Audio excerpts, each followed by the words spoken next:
You're listening to Reading Fightin' Phillies Baseball on the R-Phillies Radio Network. Now, out to the ballpark with your broadcasters, Bob McCool and Jake Starr.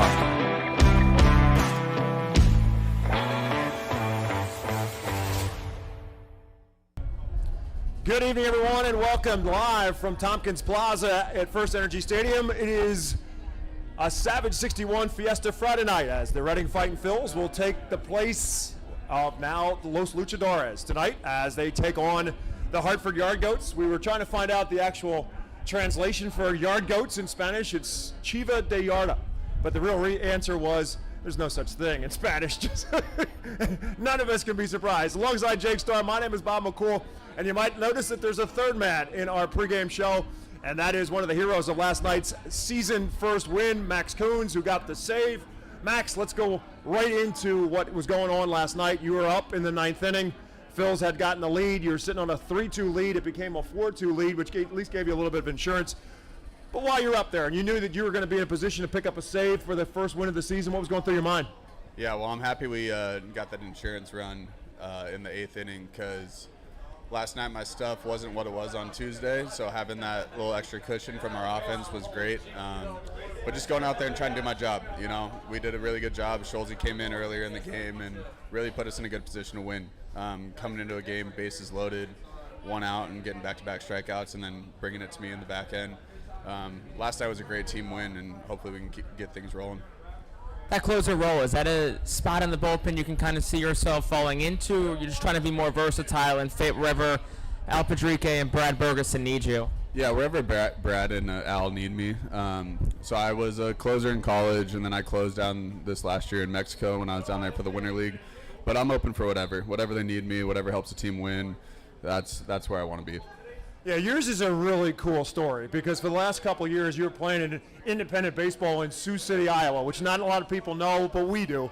This is a long way from Sioux City, Iowa to be here in Reading, Pennsylvania. What do you know about this I mean, obviously not so much the Phillies organization, but coming here to Reading, what kind of stories were you told in spring training when you found out you were coming to Reading? So I didn't know much. So for most of spring training, I was with the high A group. So I didn't know much about Reading or even if I was going to go to Reading. So I didn't find out I was coming here until the last day at camp. So when our GM came in and spoke to us, that was the first time I've heard anything about this ballpark. And that journey through indie ball certainly can be a grind sometimes when you're working through independent baseball, trying to get into the pro ranks. Talk to us a little bit about that journey and just mentally, how did it help you grow? Yeah, so I was with the Mets from 2016 to 2019. I got Tommy John in when I was there. Came back, my velo wasn't what it was before. So I got released, played indie ball in Canada, got released there because my velo still wasn't back. And I thought I was actually done playing baseball. I started to get my master's, then COVID hit, and one of my former players that I used to coach came back, needed someone to play catch with that day. Radar gun just happened to be up, and I was throwing harder than I was the year before without picking up a ball for 9 months. So trained all at COVID, got up to 96, put it out on Twitter, and got picked up in indie ball off Twitter. But no, indie ball, you'll find out if you love baseball real quick. The places that you go aren't necessarily the best. The conditions aren't the best, but it was the first time in a while where I truly fell back in love with the game of baseball because every single day we were out there trying to win because we knew in order for us to get back to affiliate, we had to win some baseball games because no scout's gonna come watch a last place team. So it was a grind for sure, but it made me appreciate the game of baseball a lot more. So tell the story. How did you get attached back to the Phillies organization coming out of independent ball? Where did that connection come from that tied you to the Phillies organization? So I was in Sioux City the past 2 years, and then this last winter I went down and played in Mexico, came back a little bit early, and I had a tryout with the Royals mid-January or so I was getting geared up for that. And then the following week, there was a pro day at Push Performance down in Arizona, a training facility. And when I was with the Mets, I used to train with them back then in Colorado. So I hit up the owner and was like, hey, I don't know if it's late. I don't know if you guys have an extra spot or anything like that. And he's like, we'll find a way to get you in there. Had a pretty good pro day. It was 94, 96 down there in a bullpen. And then Ben Worthen with the Phillies called me. That was on a Sunday. He called me on Wednesday saying, hey, send as many clips as you possibly can. And the following Tuesday, he calls and offered me a contract to come down.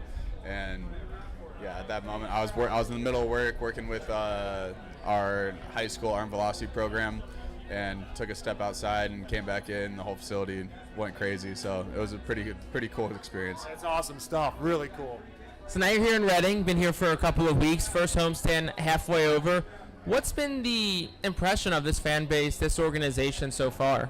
No, I love everything about the Phillies organization so far. Down in spring training, everyone is so open and honest, and the communication between players and coaches and front office is a lot different than the experience I had before. And then in Reading, opening night was great. Like, pretty much sold out crowd. Like, we got it going there for a second. Wish we would have got a win that night, but no, the fans have been great, and I'm excited to see where things go this year. You were talking about the fact that you were a closer in college and you've been in those situations before, maybe not in the kind of situation as much, maybe with as much as adrenaline as last night, but the mindset of being, obviously you were a starter at some points in time in your life, the mindset of becoming a reliever, and obviously it's something that you really like. Yeah, so when I went to college at Santa Clara, I went there as a two-way guy. So I played third, started 25 games my freshman year at third base, ended up getting an injury that summer, came back, really wasn't doing pitching or playing the field, and then had a really good outing, and they decided, hey, we're just going to PO you from here on out. And the reason I love being a reliever so much is because it gives you the opportunity to play in every single game. You feel like truly attached to the team, whereas when, like, I feel like if I was a starting pitcher, it'd be hard just pitching once every 5 days. So it keeps me engaged with the team, and I love the role of, like, hey, when the game's on the line, like, it's up to me, it's up to us down in that bullpen to secure a win for us, and it makes me feel like I'm contributing to the team a little bit more. And you talk about that bullpen. Last night, I think arguably you could say was the best outing by the group. 5 innings pitched, 1 earned run allowed. What kind of confidence can that instill in this group that you finally got that first win? And a big reason why you got that first win was because the bullpen pitched so well. Yeah, I mean, our bullpen is nasty. Like, I've been around baseball. This is my 7th year professionally, and our bullpen has some legit arms as well as our starting pitchers. But we knew going into it, we might have not had the results that we wanted to early on in the year, but we know our stuff, we know our talent level, and I think that's a good snowball to get us rolling for sure. Was there a point in time where you were kind of looking around in spring training when you're all of a sudden seeing guys like Painter and Abel and McGarry, and they're throwing 98-mile-an-hour cheese, and you're thinking, how did I get here? Yeah, a little bit. It was watching. I saw Mick throw a little bit in spring training when he got back on the minor league side, and I was like, that is the most effortless 98 miles an hour I've seen in my whole entire life. Like, there's certain guys you see and you're like, that's a big leaguer. And Mick was definitely one of those guys. Unfortunately, I didn't get to see Pater too much, and I think I saw Griff get to throw once or twice. But no, it's cool to see those guys and how effortless it is, and the preparation that they put into everything that they do. They go about it very professionally. You take away things from those guys, or maybe some of the other guys that you're around in spring training or here, the professional side of things, or just way to go about your day and all that? Yeah, so I'm one of the older guys here. I think Max and I are the only two 28-year-olds on the roster. So being around the game and stuff, I've picked brains throughout my whole entire career, and it's cool to pick the brains of guys that their talent level is just through the roof, you know. But being an older guy, I enjoy sharing my story and stuff like that as well. And then also, pitching is such an interesting thing where you can feel something one day and not feel it the next day, and just having different cues from different players and stuff, talking with them and getting back on track and making something work is really cool. Max, we're going to let you go because we know you got to get back in the clubhouse, but we appreciate you spending some time with us. Congratulations getting the team's first save. Keep it up, man. You get that story completed. They make Disney movies out of stuff like this. Yeah, we'll see what happens, but I'm excited to get back out there and hopefully get another win tonight. Thanks very much. Max Coons joining us. More of our pregame show live from Tompkins Plaza outside FirstEnergy Stadium after this. International Fireworks is the official fireworks provider of the Phillies. International Fireworks shoots every fireworks show throughout the season, including 8 Mega Blast fireworks shows. International Fireworks also provides the pregame fireworks after the national anthem at each game. International Fireworks has a nearby retail store in Douglasville, Pennsylvania, where you can purchase all of your fireworks. Visit fireworksoreus.com for more information about the International Fireworks retail store in Douglasville. Thanks again to International Fireworks, the official fireworks provider of the Phillies. Star City Boxing, located at 4760 Schuylkill Avenue in Reading, is a 501c3 non-profit boxing gym unlike any other. Our goal is not only to help you be fit, but to be the best outlet for our youth and community. We welcome anyone who wants to improve their way of life, be fit, and box competitively or non-competitively. We work with you to reach your goals in and out of the gym. Stop in and meet our stars today. Check us out and follow us on Facebook, Instagram, and Twitter for upcoming events and happenings. And visit our website today at starcityboxing.org for more information on how to join, volunteer with our youth, or support our efforts in the community. Star City Boxing is a proud continued 2023 Phillies Fiesta Friday partner. The Penn State Health St. Joseph's 67 Club is the original hospitality area at FirstEnergy Stadium. Conveniently located along the third base side, the 67 Club gives you a front row seat to all the action at the hot corner. The area is safely protected from line drives with a large see-through net.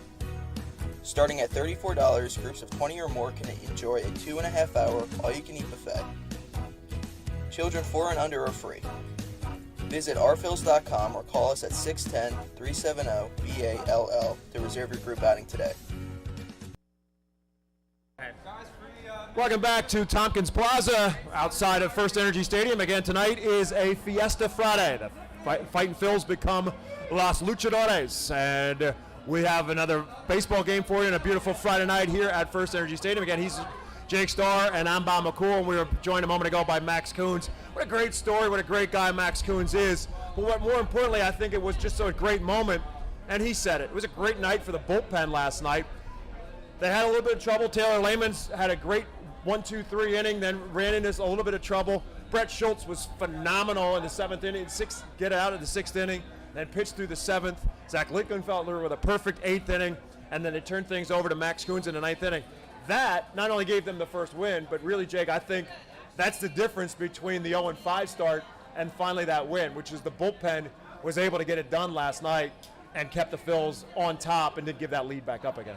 First 5 games of the season, we really saw the bullpen struggle. Our Phils, in their first 5 games, they scored first 4 of the 5 times and lost every single one of them. That's just not holding leads late in those games. So the ability for the bullpen to come back and have a really strong night last night, I think that gives them confidence. And even if the same group doesn't throw today, that confidence transpires amongst the guys. So whether it be Andrew Baker or Keelan Kilgore, the list goes on and on of all the guys in the bullpen, that the way the Leymans, Lingenfelter, Schultz all performed last night with Coons, I think that can really transpire to those other guys that'll pitch out of the bullpen tonight. Yeah, and I know you got a chance to talk with the skipper Al Padrique when it was all said and done last night, and he gets his first win. Let's be honest. It's far from his first win. He's been in baseball for a long time, and he's managed at all kinds of levels. But it was his first win here after an 0-5 start. I don't care whether you're thinking about it or you're not thinking about it, you're trying to downplay it or not. It had to be a nice night for Al Padrique, and I know you got a chance to talk to him right after it was over with. Yeah, and really candid interview. Just really proud of the group, and it just feels like a monkey's lifted off this group's back. They had the disco ball going last night post-game. The guys are happy, and the guys have been in a good mood really all season long. The 0-5 start did not damper the mood of this team, and you knew if they could just find a way to get one win, squeak out one victory, you know that the wins can start stockpiling. So now you got the first, but the next goal is to continue to stack victories. Yeah, let's make it 2 in a row. That has to be the mindset. Tyler Phillips, right-hander on the mound tonight for the Fightin' Phils, and Mike Ruff gets the start, his first start of the season, just coming off the disabled list for the Yard Goats. That'll be the matchup. We'll take one more timeout. Back with more of our pregame show. We're live from Tompkins Plaza outside FirstEnergy Stadium. Hi guys, it's Mark with Oak Hills Medical Clinic. Are you struggling with ED and sick of the pills? Well, we have a major medical advancement that has helped thousands of men. Our WAVE technology is backed by 60 clinical studies, including from Cambridge University. It's been shown to increase blood flow by repairing blood vessels. No pills and no side effects. If you're ready to put a stop to your ED, call us now. And not only will the assessment and blood flow ultrasound be free, but we'll also include something unique that produces powerful results in the bedroom. You're going to love that one, guys. Trust me. This unprecedented offer is worth $600, but it's free to those who call in the next 2 minutes. Call 215-302-9999. That's 215-302-9999. Guys, put a stop to your ED and get your life back. Call Oak Hills Medical Clinic now to qualify. 215-302-9999. Back at our pregame show, Tompkins Plaza again is where we are each and every night. As we were joined a little while ago by Max Coons, he's Jake Starr, I'm Bob McCool. Getting you set for tonight's matchup. Before we get away from last night, Jake, we were talking about the bullpen, but kind of forgotten maybe in all of that because of the excitement of the win, and what the bullpen was able to do was what Mick Abel was able to do. A lot of people wanted to see how he would respond, including what we talked about last night in the pregame show. How would Mick Abel respond after a difficult first start? And the answer was, pitched pretty well.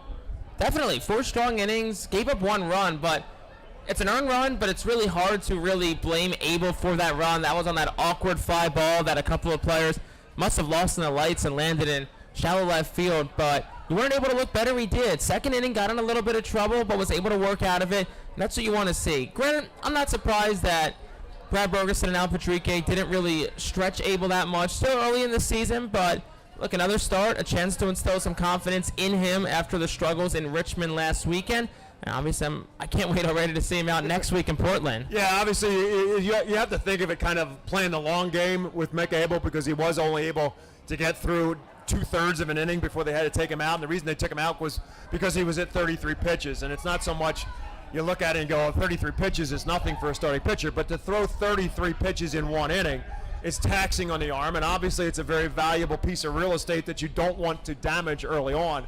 And I think there's also the mental psyche of it all as well. And so I think there's also a piece of it. Maybe could he have gone out and pitched a little bit more, take him to the 5th inning. But I think the word you used of confidence is a big part of that, just to make sure that he comes out of that start last night feeling good about what he did, what he was able to accomplish. He puts his team in a position to win. He feels a little bit more confident, and then that'll carry over to the 3rd start in Portland coming up next week.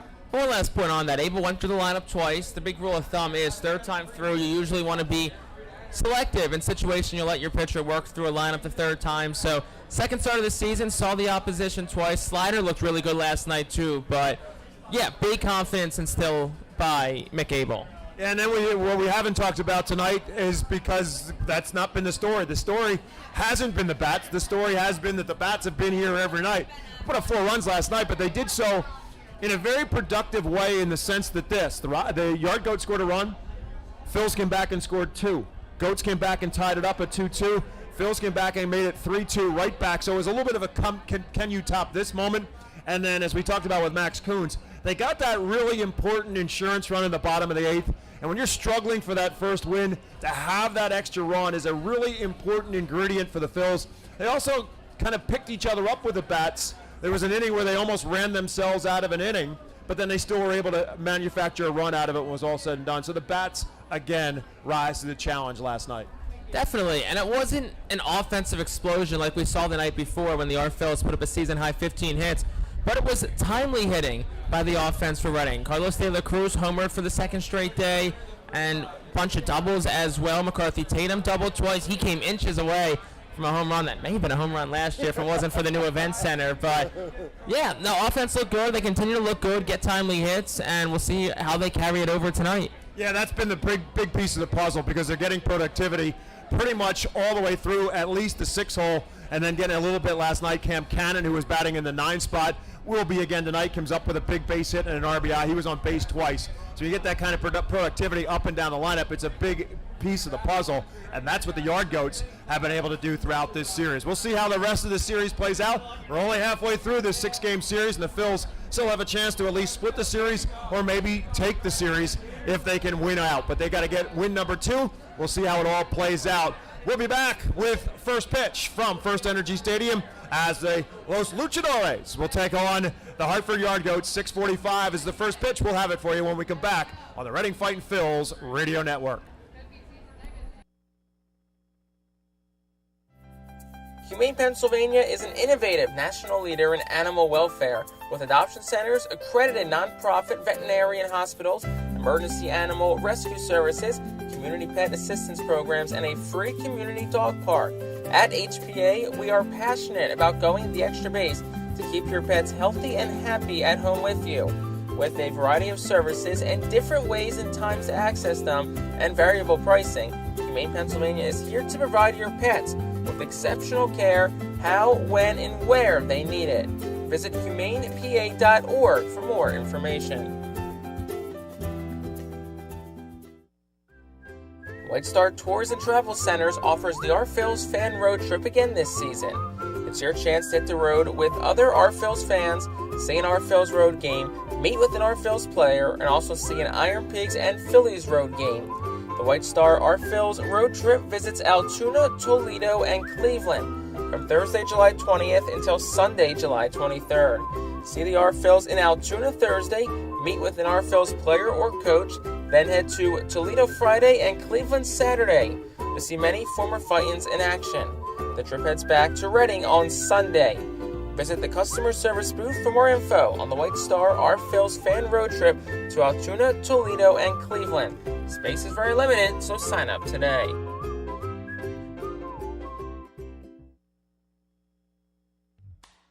Can't make it to the ballpark? The Our Phils Radio Network has you covered. Legendary Berks County broadcaster Bob McCool is joined by Jake Starr, and they'll bring you radio coverage of all 69 Our Phils home games in 2023. Tune in on the Fightin' Phils YouTube channel, Twitch account, Facebook page, or at ourphils.com/radio. The Savage Auto Group Ram Club puts you close to the action on the field with seating in the front 2 rows located directly behind the Fightin' Phils bullpen down the right field line. Fans will enjoy terrific waitress service and have counter space for their food and drink. Fans can reserve the area for 36 people or book any amount of tickets. Keep up with everything Our Phils on social media. Follow us for exclusive content such as highlights, interviews, features, and much more. Find us on Twitter at Reading Fightins, on Instagram at Fightins, on Facebook by searching Reading Fightin' Phils, and even on TikTok. Keep up with one of the mostly followed teams in all of minor league baseball on social media. Cornwall Manor is an active senior living community on a 190-acre wooded campus in Cornwall, Lebanon County. The community offers independence and opportunities for wellness and fitness, as well as educational and musical programs, and the peace of mind of having convenient health care on site. Cornwall Manor offers a range of residential choices from apartments to homes. Prospective residents are welcome to visit us for lunch and have a chance to learn more about the community. More information is available online at cornwallmanor.org. Cornwall Manor, celebrating 70 years of senior living. Nursing home neglect is a serious problem. If you or a loved one has suffered from bed sores obtained in a nursing home or a fall down in a nursing home resulting in a fracture, our friends at Swartz-Culleton can help. Call the attorneys at Swartz-Culleton for a free consultation. Their phone number is 1-800-JUSTICE. That's 1-800-587-8423. Once again, call 1-800-JUSTICE today. Swartz-Culleton is a proud sponsor of the Reading Fightin' Phils.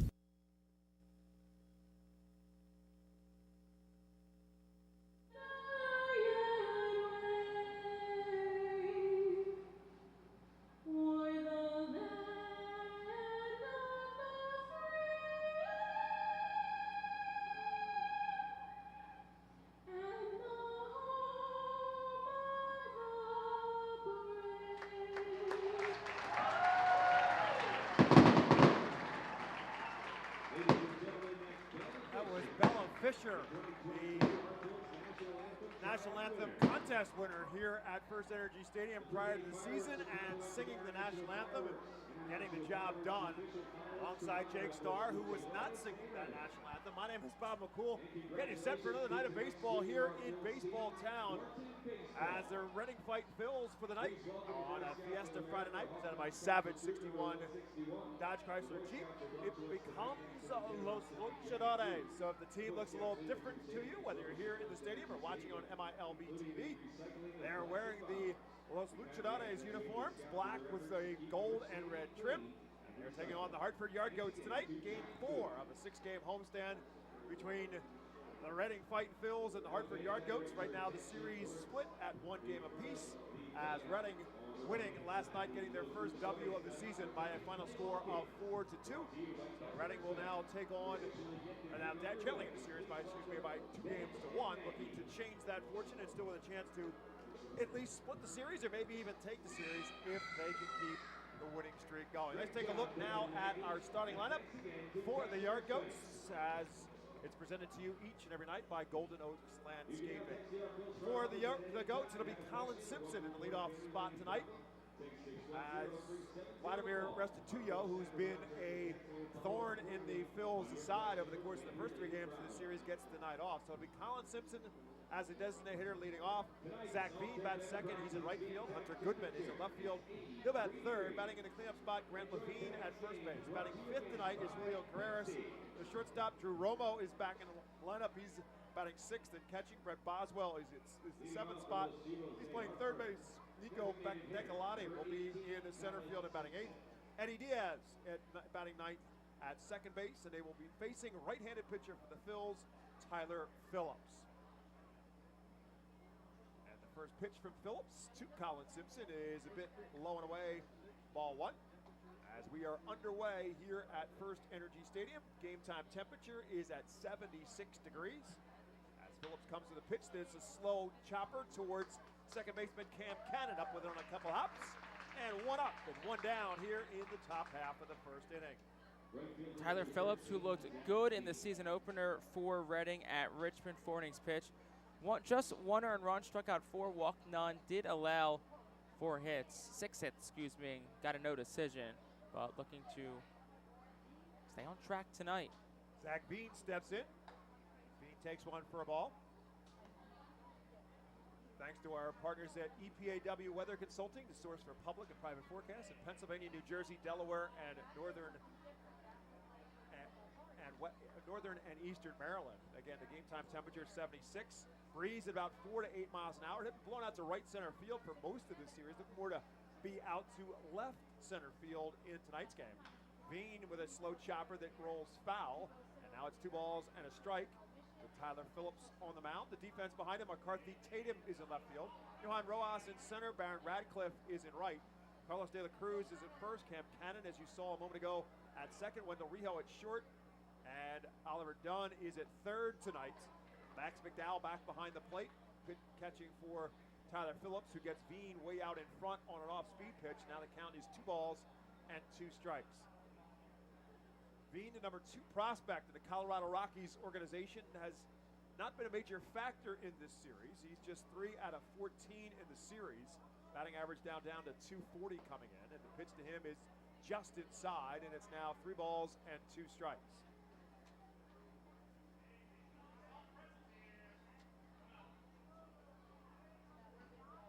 Hartford won game 1, and that pitch just misses. And Phillips, who did not, as Jake said, did not walk a batter in his first outing, walks Zach Bean. And so he is not only on first base, but he is a player you're going to have to watch. He's got good wheels as Hunter Goodman steps into the batter's box. 1 out walk there for Zach Bean, with Goodman someone who's swung a really hot bat all series long. See if the Phils can try and roll a ground ball here. Good lead for Bean, leaning a little bit. Phillips sensing that, throw backs, and makes him dive back in. Bean has 4 stolen bases so far on the season, but he stole 50 of them a season ago in Spokane. 92 games in Spokane, class high A affiliate for the Rockies. He's off on the pitch. McDowell with the throw down. It's a high throw, and Bean will take the steal very easily. Great jump for Zach Bean. McDowell had very little shot at a rush to throw, and the throw comes in high, and Veen picks up the stolen base.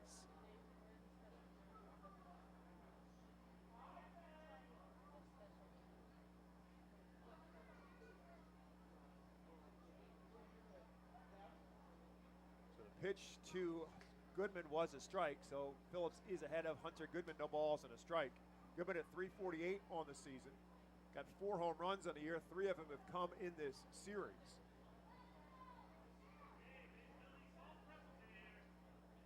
This one driven in towards right center field. Rojas with a long run. Will not get there as hits off the base of the fence. Veen around third. He will score. Goodman will slide in with an RBI double. Hunter Goodman continues to have a very strong series. For Hartford, hit the home run last night.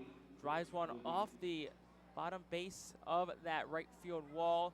And Hartford strikes first. Hey, second night in a row, the Argoats score first. But for the R-Phils, they won last night. And like we talked about, R-Phils 0-4 this year when scoring first. So could be a good omen. Third double of the season for Goodman, 8th RBI for Hunter Goodman as he takes his lead off a second as Grant Levine steps into the batter's box and takes the first pitch from Tyler Phillips inside for a ball. Levine at .278 on the season, went 2 for 3 in last night's games, on base 3 times. Singled, doubled, and walked. Phillips from the stretch. Doesn't take a look back at Goodman, comes with the pitch instead and misses just inside, falls behind Grant Levine, 2 balls and no strikes. Phillips, somewhat of a local native, Lumberton, New Jersey, played at Bishop Eustace Prep High School in Pennsauken, New Jersey, just over the bridge from the city of Philadelphia. Now he takes a look back, comes with a 2-0 pitch, catches the outside corner for a called strike 1. Phillips, who previously spent 2015 to 21 in the Ranger system, played for the Spokane Indians, the then Ranger single A team. Now they're the Rockies single A team. Get to that connection in a moment. Pitch to the plate, tap foul and out of play, and so he now comes back and evens the count, 2 balls and 2 strikes. Up until 2020, Spokane was the affiliate of the Texas Rangers, in which Tyler Phillips played for, but around COVID and realignment, Spokane moved to the Rockies High A affiliate. So Phillips played on the same team as a lot of these Hartford Yard Goats, but a belt within different organizations. Trying to get himself out of any further trouble here. A run across, 1 down in the inning. And the pitch to Levine again misses on that inside corner. And a count now full to Grant Levine. Head coach Chris Denorfia is shaking up his roster a little bit in this, the 4th game of the series. He's got 4 left-handers and a switch hitter in his lineup, so 5 left-handed bats to face Phillips in the first time through. Phillips comes with a pitch and again just misses off the corner. So he has walked 2. He hasn't missed by much, but again, the troubles continue now. That's 3 batters straight on base as he surrenders his second walk of this inning. We'll get a mound visit here from pitching coach Brad Bergeson. No stirring or any stretching going on in the R-Phils bullpen down the right field line. Just probably simply to calm him down. As a pitcher, it can be tough when you hit your spot, but don't get the call from the home plate umpire. So that conversation could be very well just, hey, you're hitting your spots, keep doing your thing. The calls will come. As Jake mentioned, the numbers for Phillips in that first outing in Richmond, he did not get the win. Gave up 6 hits, 4 strikeouts, and did not walk a batter in 4 innings. And the season opening turned into a doubleheader for the fight. So the opening night in Richmond a week ago on last Friday night got rained out, so they played 2 7-inning doubleheader games on Saturday, and then on Sunday as well when the Phils got swept in Richmond. Losing streak reached 5 in a row before the win last night. 2 men on, 1 out here in the bottom of the first inning. A run already across for the Yard Goats. And the first pitch from Phillips to Julio Carreras. Again, misses off the outside corner.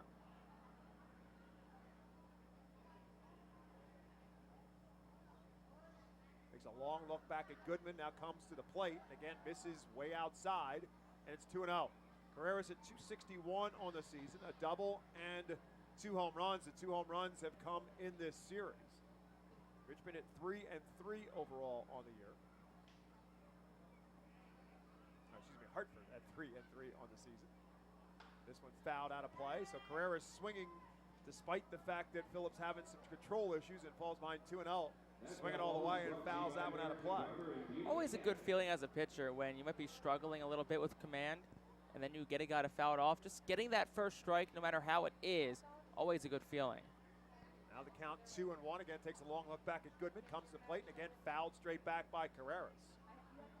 Carreras, the number 27 prospect in the Rockies organization. He has flashed some leather and an arm at shortstop over the course of this series.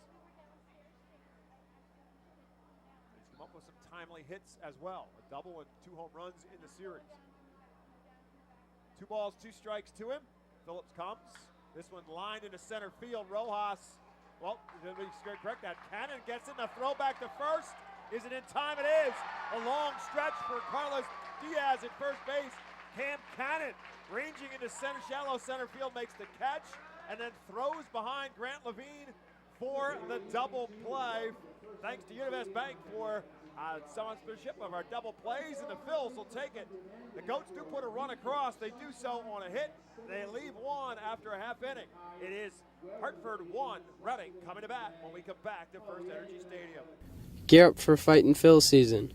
Visit the Brentwood Industries Fightin' Phil's team store at FirstEnergy Stadium or check out our online store 24 hours a day, 7 days a week at rphils.com/shop. We have a wide variety of Fightin' Phil's hats, t-shirts, kids apparel, and more. Looking for something new? Check out our latest selections of Los Luchadores de Reading and Reading Hot Dogs gear, plus throwback black R-Train R-Phil's attire. Root for your Fightins in style. Stop by the Brentwood Industries Fightins team store or rphils.com/shop. ROG Orthodontics is the proud official partner of the ROG Orthodontics Fightin' Phil's Kids Club.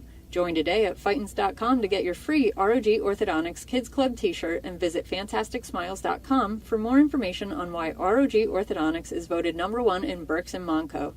ROG Orthodontics and the Fightin' Phils, 2 great hometown partners. Fans, nothing beats a great day at Golden Oaks Golf Club. Located just minutes from Reading, Golden Oaks is a beautiful, award-winning golf course open to the public with perfect greens, lush fairways, and a course playing for 5 sets of tees. Bogey's Pub is open to the public with the area's best full-course menu, featuring indoor and outdoor seating and TVs to watch your favorite sports teams. Let the Golden Oaks Golf Club team cater to your need. Lunch, dinner, golf outings, parties, company events, and fundraisers. Visit our website at GoldenOaksGolfClub.com and follow Golden Oaks Golf Club and Bogey's Pub on Facebook. Golden Oaks Golf Club, where great memories are made.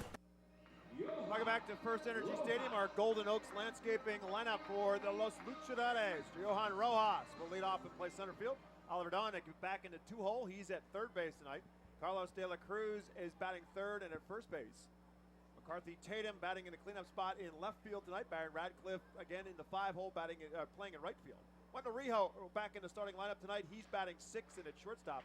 Batting 7th is the catcher Max McDowell. Batting 8th is Cody Roberts at the designated hitter spot. Cam Cannon batting 9th and playing at second base tonight. They are facing 25-year-old right-hander Mike Ruff for the Hartford Yard Goats, who's got the count 1 ball and 1 strike to Rojas. Rojas swinging, tapped up the middle and through for a base hit.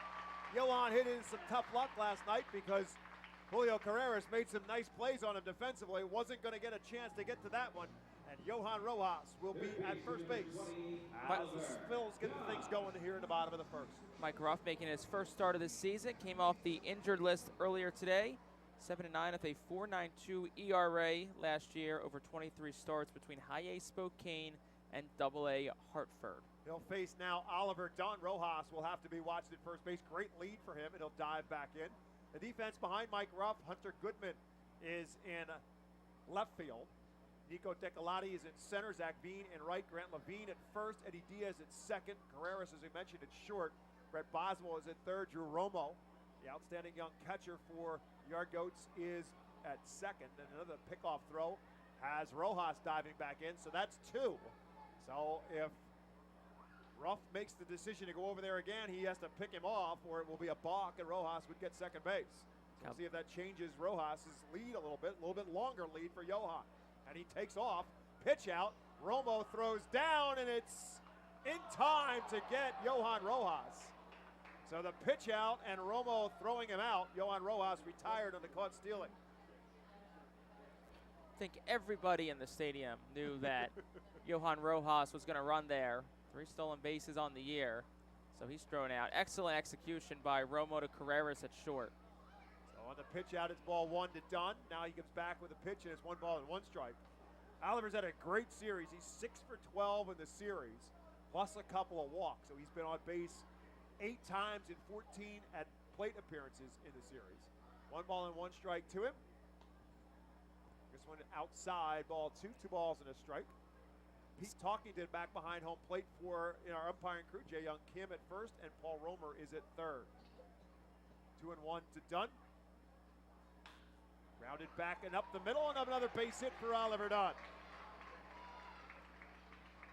Good piece of hitting there from Dunn. But back to that Rojas steal real quick. The scouting report on Romo behind the dish says you can steal on him. Before that throw out, opponents were 8 for 9 this season when trying to swipe bags for him. This is only game 7 of the season, too. Now 2 for 10 is Romo behind the plate, but 2 throwovers. Romo struggles throwing guys out. Makes sense to run, but Hartford just 1 step ahead of Reading with that pitch out. That will bring Carlos De La Cruz to the plate. Carlos leading the Phils in just about every category on the offensive side. 364 batting average. His second home run of the of the season last night. 4 RBIs to go along with it. Pitch to him is up and in, and it's 1 ball and 1 strike. Home runs in back-to-back for De La Cruz. It is the 4th time in his career that he has done that. Did it last year with Jersey Shore, also once with Lakewood, and also with the Phillies rookie team in 2018. Oliver Dunn takes his lead off at first. Ruff from the stretch comes to the plate. Hit down the line and fair, and will roll into the bullpen for the Yard Goats. Dunn around second, and Al Padrique will throw up the stop sign. It will be a stand-up double for Carlos De La Cruz, his 2nd double of the season, and the Phils have it rolling here in the bottom half of the 1st inning. It's almost like last night when we had that throw out at third base. You ask yourself the what if that throw out didn't happen. You ask that same question now with Rojas getting thrown out, but the way these bats are swinging recently, I like the aggressiveness from Al Padrique because they know, okay, if one guy doesn't get it, the next guy is going to pick him up. Today's Our Phils Team Leaders is brought to you by cross-country mortgage loan officer Johanna Arias. Team leader in RBIs is Matthew Kroon with 5. He has the night off, at least not in the starting lineup tonight, as McCarthy Tatum will chop 1 to third. That's a fair ball. Dunn will score, but Tatum will pick up the RBI. That'll be his 4th of the season. De La Cruz will move up to third, but McCarthy Tatum will trade the out for a tie ball game. 1-1 now in the bottom half of the 1st inning. You can pick up your voucher at the customer service booth now. Oliver Dunn scores the run, and the Phils have tied the ball game up with now a runner at third base and 2 outs for Baron Radcliffe.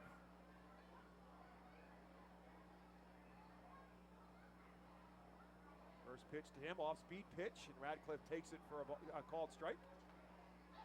Baron thinking first pitch fastball and got the curve instead. 263 on the season as a home run. It was a solo home run earlier in this series, and it was a bomb up and over the Redner's Event Center in right center field.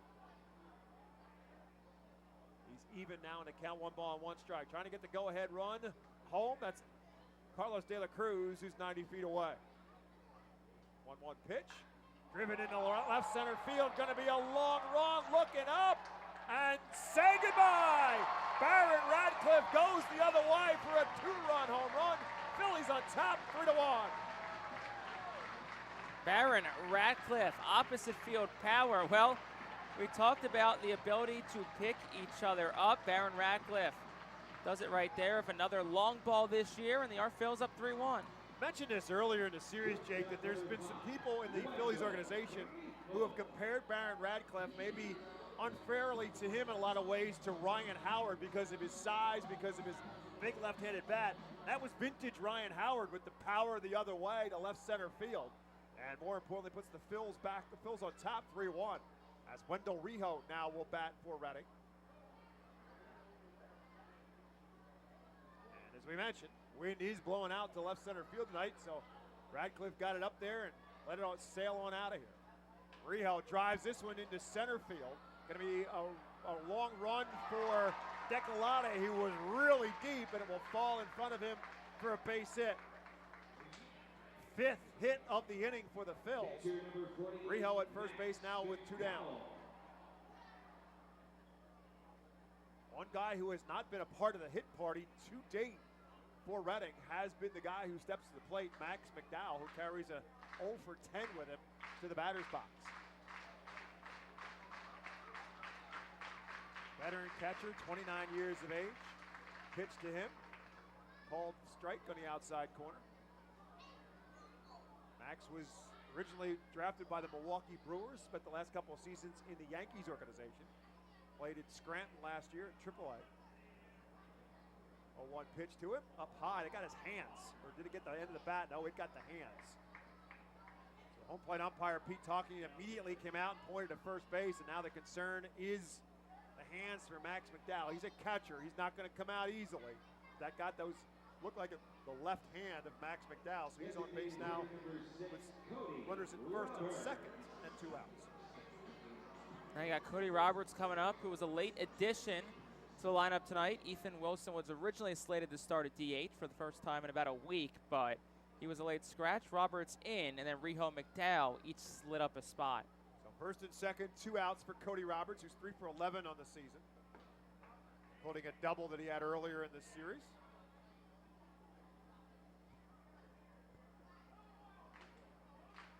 Wendell Rijo takes his lead off of second.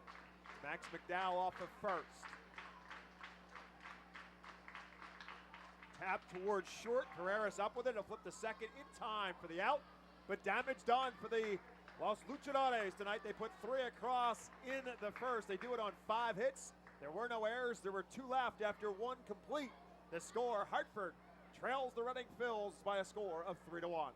Empowering communities one relationship at a time is our commitment at Tompkins. Our customers have thrived thanks to our focus on local lending and their commitment to the customers they serve. They do a great job. Everything for us, from our banking, our insurance, to our wealth management. Tompkins has always been there for us. We see a long relationship with Tompkins. They're good people. Tompkins, banking, insurance, wealth. Member FDIC Equal Housing Lender. Investment and insurance products are not FDIC insured, not bank guaranteed, and may lose value. Our Phils fans can continue to expect great performances all season long on the Burke's Commercial Roofing stage. It's the home of great local talent, including the Our Phils mascot band. Burke's Commercial Roofing prides itself on being a locally owned and operated company that puts an emphasis on customer service. They provide free on-site estimates and can handle any size repair, restoration, or replacement. Visit burkscommercialroofing.com or call 610-717-3949 for more information. And don't forget to sit back, relax, and enjoy the show at the Burke's Commercial Roofing stage at America's Classic Ballpark.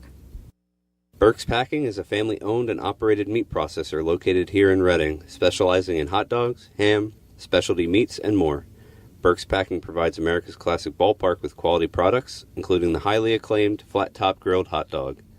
Join us for Burke's Packing Sunday Family Fun Days at Sunday home games all season long at FirstEnergy Stadium.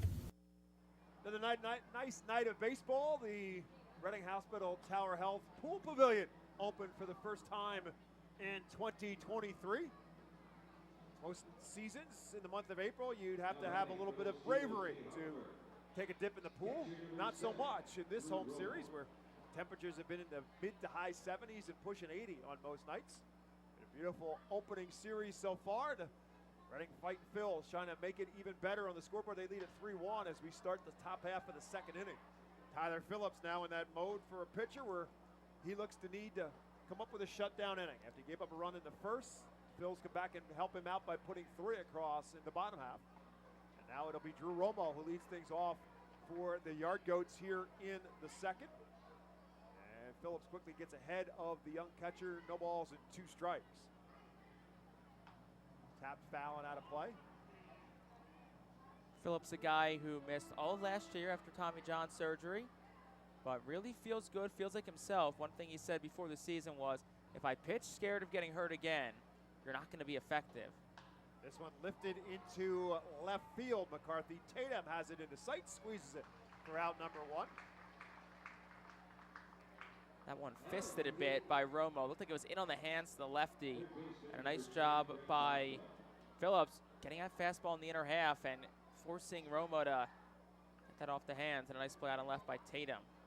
That'll bring up Brett Boswell, who's hitting at 176 on the season. Has 2 doubles on the season. They came in the same game Wednesday night here at FirstEnergy Stadium. First pitch for Phillips is a called strike. Here he comes right back with the 0-1 pitch. That too a called strike. So struggled with some command issues early on. Maybe got squeezed a little bit in that first inning, but he's firing strikes so far here in the second. 0-2 pitch. Right back through the box. Slowed down. A nice play by Rio in the hole. He throws him out at first base.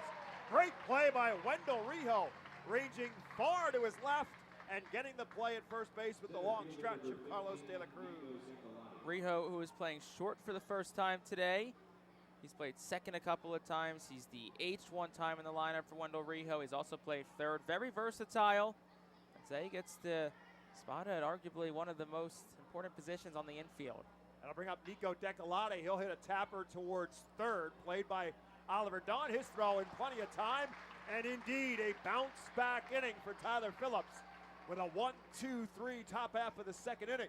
Phil's back to the plate in the bottom half of the second. They lead Hartford by a score of 3-1.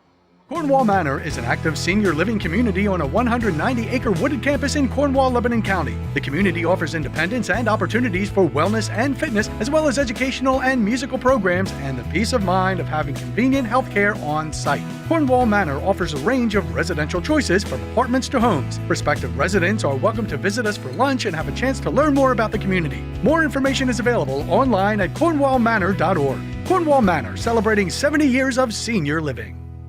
Star City Boxing, located at 4760 Schuylkill Avenue in Reading, is a 501c3 non-profit boxing gym unlike any other. Our goal is not only to help you be fit, but to be the best outlet for our youth and community. We welcome anyone who wants to improve their way of life, be fit, and box competitively or non-competitively. We work with you to reach your goals in and out of the gym. Stop in and meet our stars today. Check us out and follow us on Facebook, Instagram, and Twitter for upcoming events and happenings. And visit our website today at starcityboxing.org for more information on how to join, volunteer with our youth, or support our efforts in the community. Star City Boxing is a proud continued 2023 Our Phil's Fiesta Friday partner. The Reading Fightin' Phillies are proud to partner with Berks County Mental Health and Disabilities Program. Together, we are striking out the stigma in order to raise community awareness about mental illness and suicide prevention with 3 simple words. Are you okay? The help is to begin a conversation to show Berks County that we care. Suicide hurts and affects everyone, but help is here. We will work together to help raise awareness about suicide and identify what we can do as a community to prevent it. People in need of assistance and support should call Crisis Intervention at 610-379-2007. Welcome back to FirstEnergy Stadium. Cam Cannon, Johan Rojas, and Oliver Dunn due up for the Fightins here in the bottom of the second inning. And the first pitch to Oliver Dunn swings and misses. Second inning of baseball here in Baseball Town, brought to you by Cornwall Manor, an active senior living, not-for-profit community in scenic Cornwall, Pennsylvania, outside of Lebanon. Cam Cannon in the starting lineup for the second straight game. Had a big RBI single last night, was on base twice in 4 plate appearances. And he's quickly behind Mike Ruff in this first appearance tonight. No balls and 2 strikes.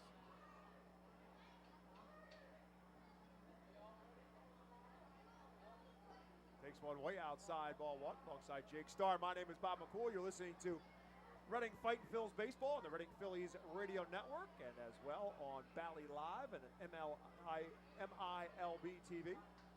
1-2 pitch to Cannon is way up high, 2 balls and 2 strikes.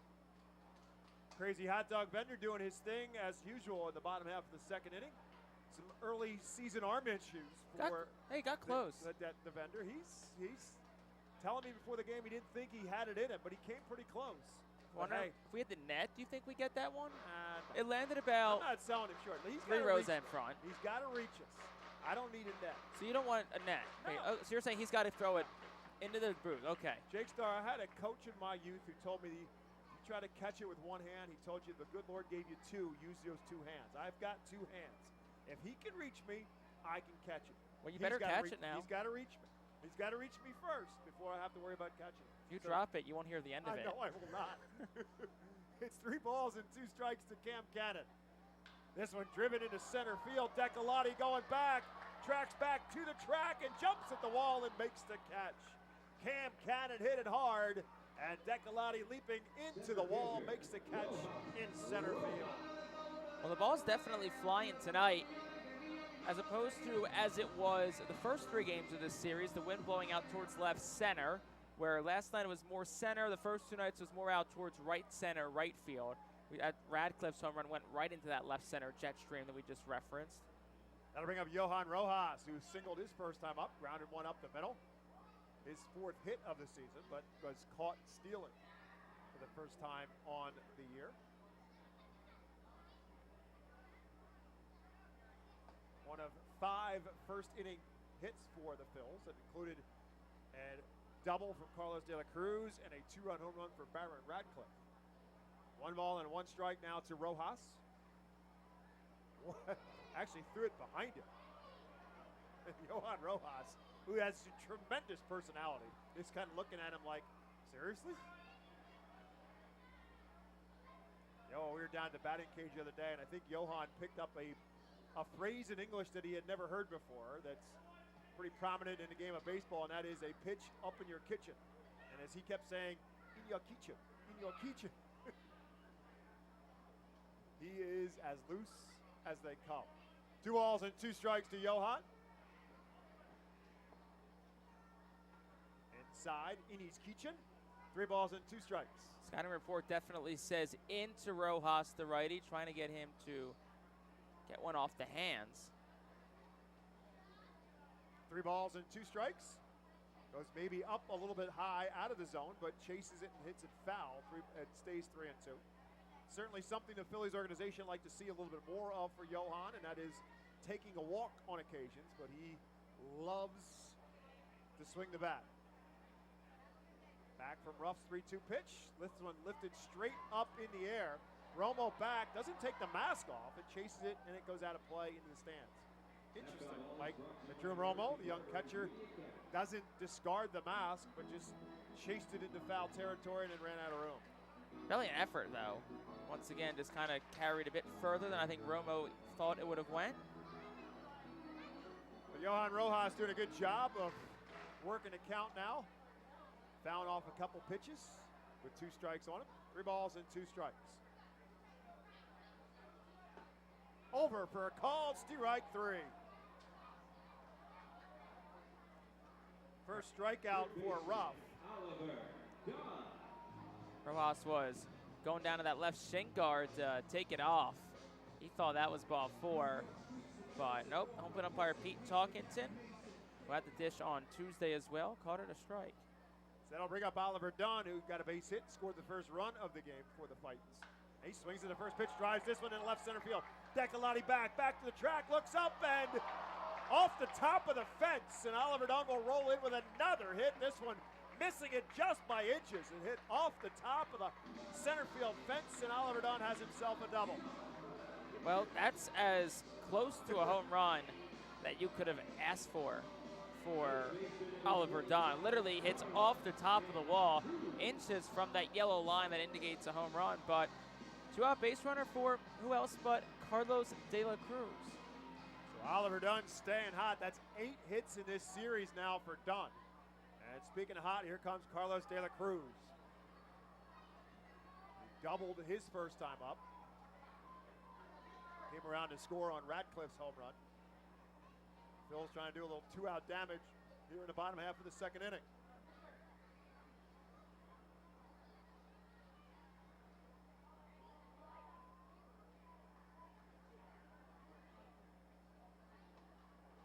Way up and in on De La Cruz.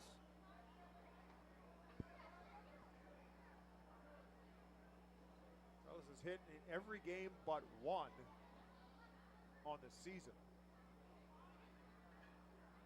And that was game 2 of this series. Here's a pickoff attempt. Dunn slides back without a problem. De La Cruz, who has reached base in 6 straight, leads the team in hitting, now at .391.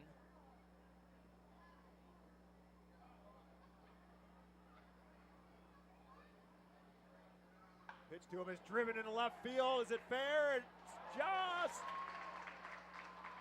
on the line. Nope, it was off the line. Al Padrique thought it was a fair ball. He was waving Oliver Dunn around. The home plate umpire, Pete Talkington, had the call, and he said it landed foul. Thought it was foul, to be very honest with you, from our vantage point, but obviously we're well off the line. It's a tough call for Talkington, too. The plate ump, no third base ump as Romer, the technical third base ump, roves to the left of the pitcher's mound. So it's now 1 ball and 1 strike to De La Cruz. This one's fouled out of play on the right field side. So Mike Ruff trying to work his way out of damage here in this second inning with Oliver Dunn at second base and 2 outs. 1 ball and 2 strikes on Carlos De La Cruz.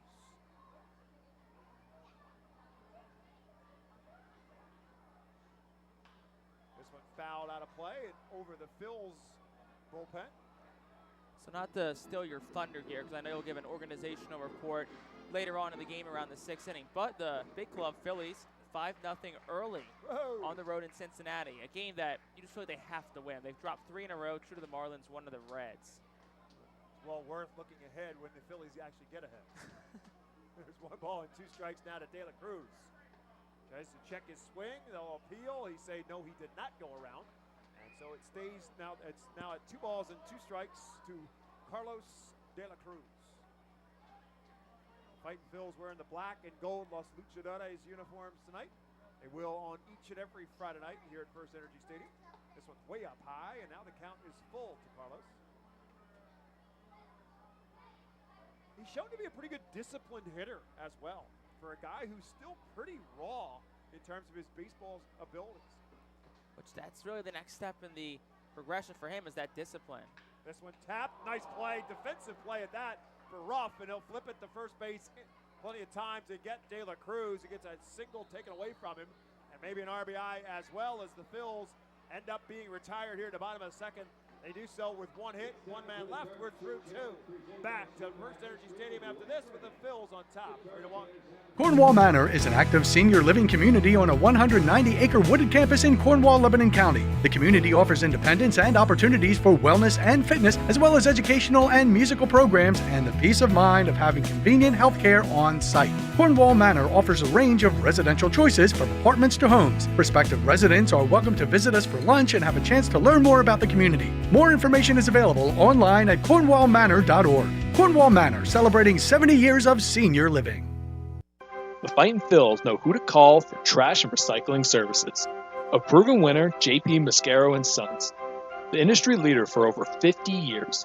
Trust the familiar Mascaro Blue Elephant to provide dependable, quality service for your home or business. That's JP Mascaro & Sons, one of the top companies in its industry. Trash and recycling services for home, business, and industry. We are hiring and have open positions in Berks County. Check our website for open positions at jpmascaro.com or call 1-888-MASCARO. JP Mascaro & Sons, ready to serve you. Every time you grab an ice-cold 20-ounce Pepsi, you'll find a Pepsi emoji on the side of the bottle. So while the Pepsi delivers this, the Pepsi emoji delivers this. Ooh.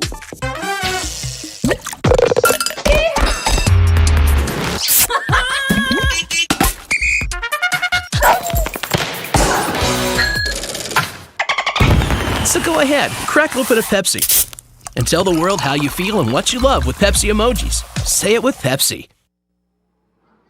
Whether you're shopping for a new or pre-owned vehicle, visit Savage 61 Dodge Chrysler Jeep. They're ready to help you with your search. Visit their dealership on the Pottsville Pike, just up the street from us here at FirstEnergy Stadium. A chance to see Tim Profit the other day in the Brentwood team store, big supporter of the Reading High Red Knights, the basketball program that was celebrated tonight for their state championship that they won over Roman Catholic a couple weeks ago out in Hershey.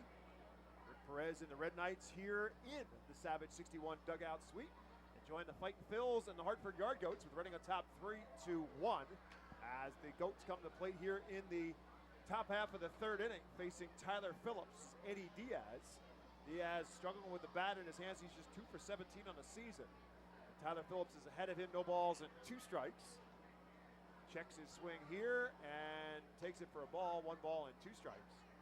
So some control issues for Phillips in the first inning. Walked a couple of batters around a double, but a 1-2-3 second. This one tapped towards Rijo at short. Wendell up with it, makes the throw in plenty of time for out number 1 in the third. It's a nice play by Rijo. One of those underrated plays that don't really get talked about much is kind of caught him at an in-between hop. Rather than kind of charging and playing it on the in-between hop, he knew his runner, sat back, played it on that favorable short hop, and then trusted his arm to make a strong throw across the diamond. You mentioned about his versatility. He plays a lot of second, plays a lot of third, and he's got a great bat, so he'll DH a lot for Al Padrique, but I'm not sure how much shortstop he has played in his time at Reading, but watching them in their infield practice yesterday, I was wondering who the other shortstop would be in the absence of Pedro Martinez, who has gone each and every game so far, and of course it was Wendell Rijo. As Colin Simpson steps to the plate now, the first pitch to him is fouled for a strike. Phillips quickly back, and another strike fouled out of play for Simpson. And watching Al Padrique with a fungo bat in his hand is an act of science in and of itself. One of the best fungos I've ever seen by Al Padrique.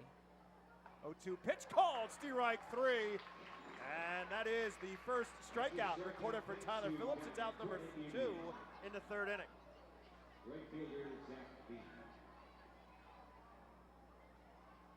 I bring up Zach Bean, who scored the run for the Goats. Walked, stole a base, came around on Hunter Goodman's double. First pitch from Phillips.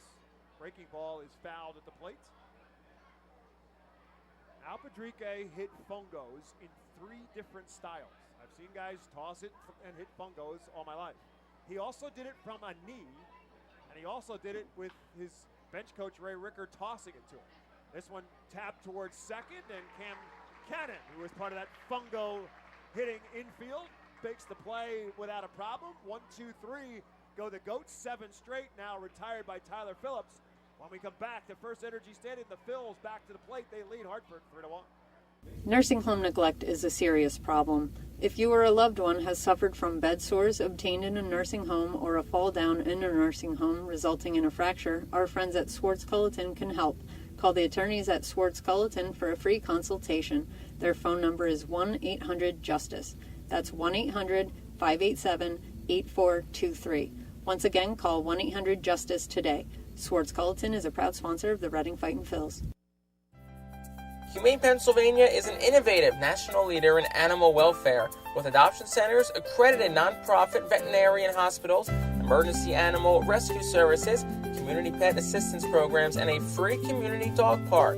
At HPA, we are passionate about going the extra base to keep your pets healthy and happy at home with you. With a variety of services and different ways and times to access them and variable pricing, Humane Pennsylvania is here to provide your pets with exceptional care how, when, and where they need it. Visit humanepa.org for more information. The Enersys Power Alley Pub features a 2.5-hour all-you-can-eat buffet, private bar with bartender, 2 rows of seats, bar stool seating, and 4 cafe tables. The pub provides your party a private area to enjoy the ball game away from other fans. The Enersys Power Alley Pub may accommodate groups of 40 to 60 people. Enjoy socializing with your group and watch the game with a unique vantage point. Los Luchadores to the plate here in the bottom half of the third inning on a Savage 61 Fiesta Friday here at the ballpark. McCarthy Tatum, Baron Radcliffe, Wendell Rijo due up to face Mike Ruff for the Phils here in the third. A run in the top half of the first for Hartford. The Phils countered with 3 in the bottom half of the first. That's where we stand with Reading coming to play here. McCarthy Tatum drove in the first run for Reading on a ground out to third base. Traded the out for an RBI, his 4th of the season. And the first pitch to McCarthy Tatum is over for a called strike 1. McCarthy at 350 on the season. A couple of doubles and a home run to go along with his 4 RBIs. This one hit it right in the back.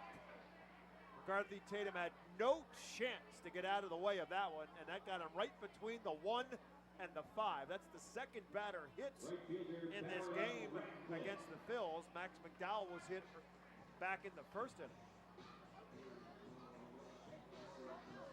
And that'll bring up Wendell Reho. Excuse me, that'll bring up Barron Radcliffe, who hit the 2-run home run in the first, went over the left center field fence for his second home run of the season. We're giving it a tie for the team lead with Carlos De La Cruz. Off-speed pitch, and Radcliffe way out in front of that one. And it's now no balls and a strike to Radcliffe. 6'4", 228-pound left-handed hitter. Takes this one for a called strike 2. Barron was born in Lansing, Michigan, but grew up in Georgia, Norcross High School.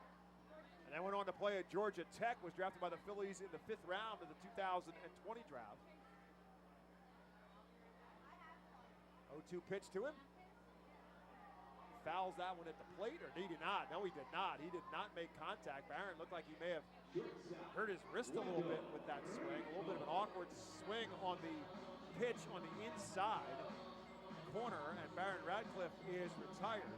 It's the second strikeout for Rupp. Not the way that Radcliffe responded with that wrist. I thought perhaps he fouled it off, and that's, but it was not. He just may have tweaked that wrist a little bit on the swing. That'll bring Wendell Reho up. Wendell with a base hit his first time up. Now at 267 on the season. Wendell, the MVP of the 2022 Reading Phillies. This one back up the middle, but played there perfectly by the second baseman Diaz, who will step on the bag and make the relay by himself. An outstanding defensive play by Eddie Diaz. Perfect position to take a base hit away from Wendell Reho and turn it into an inning-ending double play. Gonna go 4-3 on the out at first base as Wendell Reho gets a hit taken away from him, and a double play takes the Phils out of any more trouble in the third. After 3, the score, Reading 3, Hartford 1. Nursing home neglect is a serious problem. If you or a loved one has suffered from bed sores obtained in a nursing home or a fall down in a nursing home resulting in a fracture, our friends at Swartz-Culleton can help. Call the attorneys at Swartz-Culleton for a free consultation. Their phone number is 1-800-JUSTICE.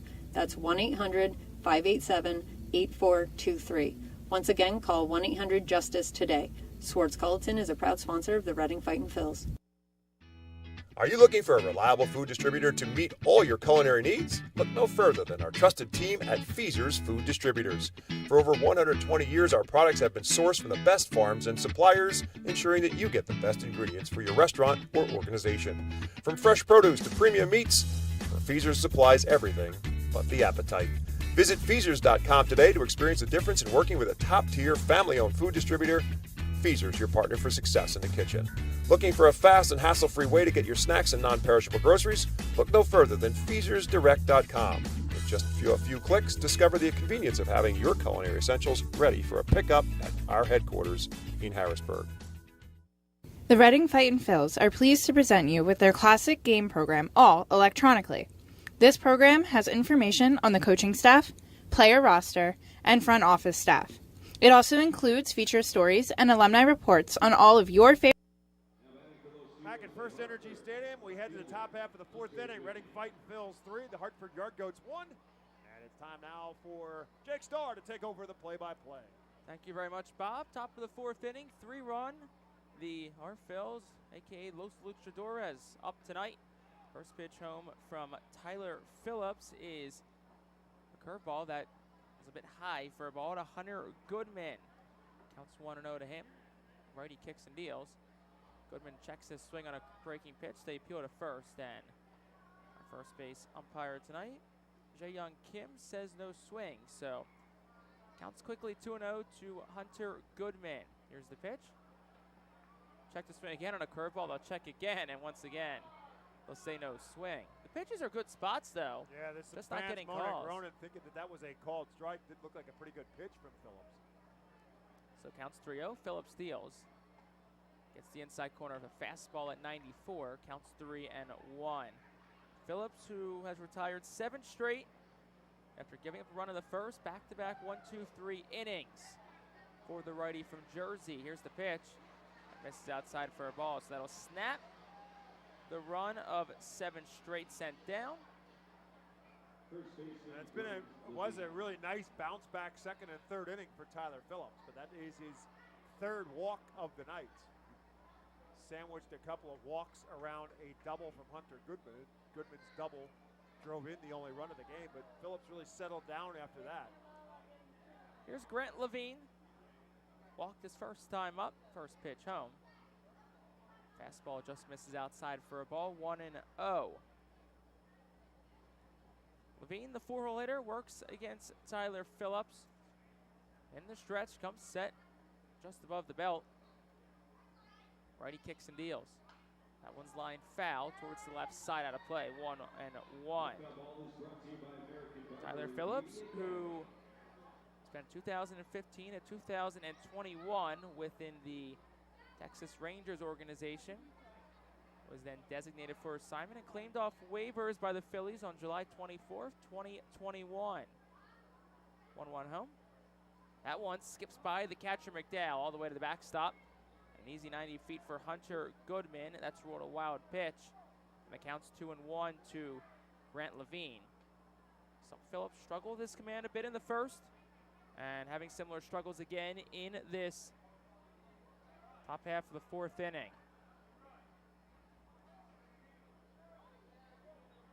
Right side of the infield, plays pretty much straight away. Left side, hit it a little bit to Poole. Rijo, the shortstop, a couple steps in a dive to left of the second base bag. Dunn guards the line at third. Here's the pitch. Breaking pitch, dives a bit low, counts 3-1.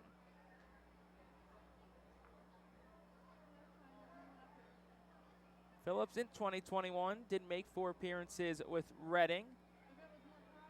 6.35 ERA and 11 1/3 innings pitched. Here's the 3-1. Gets the inside corner for a called strike. 3-2. Levine, the lefty, a .278 hitter on the year. No home runs, no runs driven in. Phillips comes set, checks on the runner at second. Here's the pitch.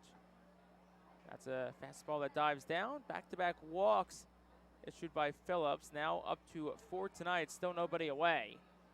Dangerous territory for Tyler Phillips. This is a lineup that can hit, and you don't want to put any extra runners on base. And especially in this ballpark with the wind blowing out to left center field. So here comes Julio Carreras up to the plate. 0 for 1 today. Hit into that double play. His first time up on a shallow fly ball. Here's the first pitch. That's slapped towards second. Scooped by Cannon. Spins to second for 1. Throw to first. Gets away from De La Cruz. Hits the facing of the dugout suite, and a run will score. So it's a 4-6 fielder's choice. And then an E6 on the throwing error from Wendell Rijo. As the throws skip by Carlos De La Cruz. Hunter Goodman scores. Levine cut off at second. And Julio Carreras makes his way to second. No RBI on the play. And it's a 3-2 ball game with 1 out for Drew Romo. That's an error, obviously, on Wendell Rijo on the throw, but it's a catch that Carlos De La Cruz probably should have had. Again, he's learning to play the first base position, and to throw a little bit up the line, and Carlos certainly long enough that he could have either adjusted the feet to move over and keep that left foot on the bag and stretch himself a little bit further up the line, or just make the backhanded catch cleanly, and he just unable to come up with either. So the error will be on the throw, and it allows the run to come across. But it's just an unfortunate play for a guy who just learned to play a new position.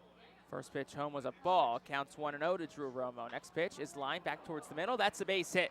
Green right around third for Carreras. Ball skips by Rojas. Luckily, Ratcliffe was there to back him up, but that'll allow the runner, and Romo moves to second. Carreras scores on an RBI single for Romo, and that's an E8 on the center fielder Rojas, his second error of the season. And just like that, it's 3-3. And Bob, one thing we talked about last night with the R Phils was they played a really clean game of baseball. This inning in particular hasn't been the case. And we mentioned last night when we had that situation with McCarthy Tatum, and he tug up and got thrown out, and the next guy comes up, gets it, Matthew Kern gets a base hit. And those are the kind of things that happen to teams that are kind of snake-bitten at times during the baseball season, that they kind of make some mistakes, and you have to try to overcome them. And this is another classic situation where just a little bit better defense, and you're maybe in a in a spot where you can get out of the inning, and instead now you're in a bit of a jam. First pitch was a high chop to the first baseman, De La Cruz. He flipped Phillips, who was covering, so 3-1 on the putout. Drew Roma moves to third, 2 outs in the inning. Those PFPs, something Reading was working on in their early work today. Pitcher is covering first base, so Phillips makes that pay off. But De La Cruz, the guy at first, as Nico Decolati steps to the plate with 2 gone and a man on third. It's just a big spot here for Tyler Phillips, though. Game's tied up, but there is the go-ahead runner at 90 feet away. He needs to get the 8-hole hitter out of here and limit the damage. First pitch at Decolati. Sails outside for a ball, 1-0 to the righty. If you're a pitcher, sometimes your defense is going to bail you out. Sometimes you got to bail out your defense, and that's what he's got to do right now. Phillips set at the belt with Roma leading off third. Here's the pitch to Decolati. This is down for a ball, 2-0. Wonder with the 9-man Diaz on deck what the strategy of attack here is from Phillips and McDowell behind the plate. This inning already has featured a wild pitch, a throwing error by Rijo at short, and a error by Rojas in center. Rojas' error didn't cause a run, but a base hit here would make that the case. That one's over for a called strike, 2-1. Decolati is 0 for 1 today. 25-year-old from Boulder, Colorado.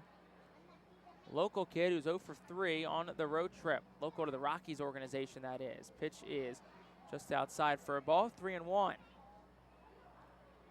There's several players on this Yard Goat roster who are native of Colorado. Phillips set at the belt. 2 gone, top 4. 3-1 pitch. That one's dribbled left side. Scooped on a short hop by Dunn. He throws on the run from the infield grass, and it's in time. And that will retire the side.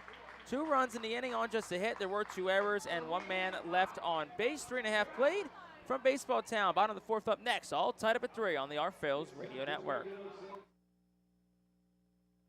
The Louisiana Swamplands. Out here, you're either lunch or you're enjoying it. Make sure you end up on top with the all-powerful lineup of Kia SUVs, like the Telluride, Sportage, and Sorento, equipped with available all-wheel drive, higher ground clearance, and the interior capacity to bring everything you need, so you'll always remain more than a gator's length ahead. Visit your local Kia dealer today to find your next adventure in our ever-capable lineup of SUVs. Kia, movement that inspires. Call 800-3334-KIA for details. Always drive safely.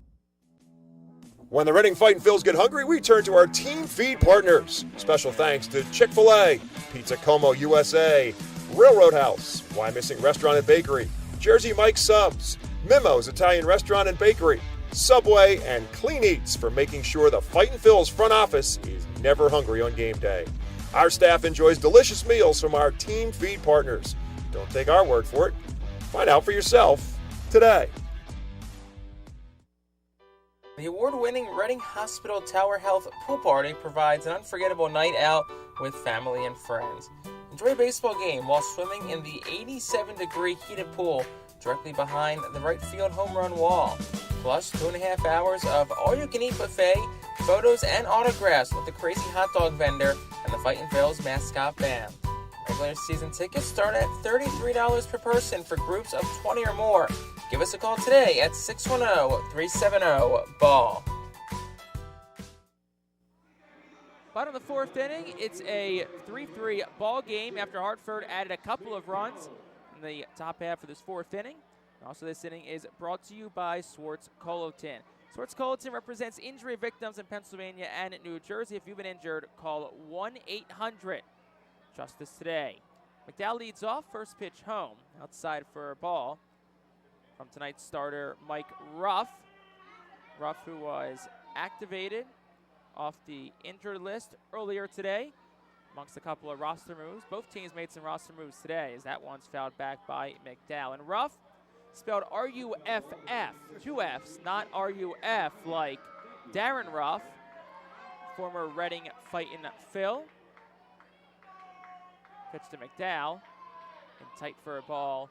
Makes the count 2-1. So on the Hartford end today, Joe Rock, who was scheduled to start tomorrow, was moved to the injured list. Mike Ruff was activated. Here's the pitch. That one twice hits McDowell. He does not look too happy. Helmet off, helmet back on. Peer towards the mound, so the home plate umpire Pete Talkington will kind of create a shield between McDowell and the mound, and he'll walk his way slowly to first. Yep, same basic spot. He got hit on the hands the first time. Not sure if that got the wrist, if that got the arm, or got a hand again. But Drew Romo, his counterpart, knew exactly what to do, and that was to make sure he got out in between the guy who just got hit and his pitcher. So Max Cody McDowell Roberts was not happy. will step in with nothing away. McDowell on first. So Ruff gets to start tonight. Andrew Quezada, who was supposed to start tonight, moved to tomorrow. He'll go against Josh Hendrickson, the Australian pitcher for the Phils. One of my favorite guys to talk to. First pitch upstairs for a ball, 1-0. And then Sunday, David Parkinson, who started Tuesday night, goes opposite Chris McMahon, the local kid, Westchester, Pennsylvania, about 45 minutes from here. 1-0 pitch to Roberts. Curveball inside for a ball, 2-0. Time called by Romo. McMahon, who pitched Tuesday, had a decent family showing here, but Sunday is when he really expects to have a large showing of fan support here. Local high school baseball coaches for the Hartford righty expected to come out amongst some other teammates that played with him in high school as well. So always exciting. And if you're from Westchester and you like local baseball, ourphils.com/tickets. Tickets still available. Supposed to be an awesome weekend. Beautiful weather. Lots of hot Temperatures dogs. in the mid-70s now, thanks to our friends at EPAWA. 2-0 the count. Mound visit over. Here's the pitch. Down low for a ball, 3-0. And then Sunday will be our first Reading hot dogs. Reading hot dogs. You ready to wear your hot dogs polo? I am. We got our Luchadores polos on tonight. I think it's the first time we've matched so far through 4 games. Pitch home, and that's in there for a called strike outside the Roberts, 3-1. Sunday Family Fun Day, brought to you by Burke's Packing and the Reading Fightin' Phils. Become the Reading hot dogs. Always fun for the kids. And there's some adults who like those hot dogs too. 3-1 the Roberts. The pitch. That one is sliced foul to the right side. There is action in the Hartford bullpen. It is righty Dylan Spain. We saw Spain warming up last night as well, so we'll see how long the leash is here on Ruff. 58 pitches, 35 of them for strikes. And first start of the season, first game back off the injured list. Pitch to Roberts. That one's driven in the air out towards right. Veen, the right fielder, has a beat on it, goes right. Extended his arms for a second, but finds it. Back to first goes McDowell, F9. Also, a couple of transactions today for Reading. Christian Hernandez, the right-handed pitcher, was activated off the development list, and Zach Lingenfelter was moved to the temporary inactive list. Reading's roster stands at 28. First set of in-season roster moves for the Phils since the opening day roster was set. Lingenfelter, great job last night in the pen with a 1-2-3 8th inning. First pitch home to Cannon. That was in tight. Hits off the glove of the catcher, Drew Romo. Counts 1-0. So 1-0, 1 out. Bottom 4, 3-3 ball game as Max McDowell leads off of first base. Cannon, the righty, slightly choked up on the bat. An even stance.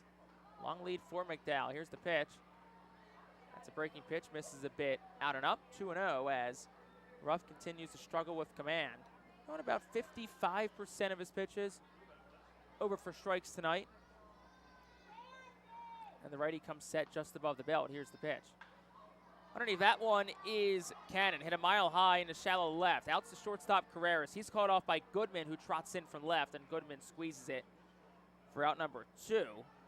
So that'll turn us back to the top of the lineup to Johan Rojas, who's 1 for 2 today, a single and a strikeout. Ruff hasn't walked the batter, but he has hit 2 of them. Actually, he's hit 3 of them. He's hit Max McDowell twice, and he's also hit McCarthy Tatum. Johan Rojas thought he walked him his last time up, but Johan was called out on strikes instead. The ever so speedy Johan Rojas, who was caught stealing when he did reach in the first. They'll throw over towards first, and back in standing up is Max McDowell. Rojas, 154 on the year. It feels like that bat is slowly starting to come around for Rojas. 0 for 4 a night ago. First pitch over for a ball, 1-0. Rojas hitting .250 this series after going hitless. 0 for 12 in the 3 games at Richmond last weekend. Pitch home. Rojas squares the bunt, gets it down, but it'll be foul.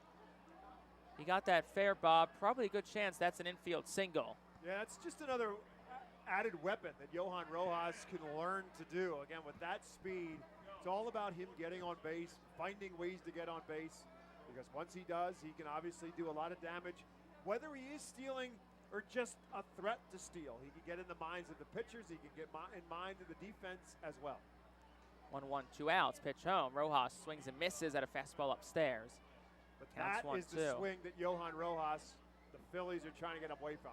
He was trying to go full gallop on that one, and he swung from the heels. He's got some pop in the bat.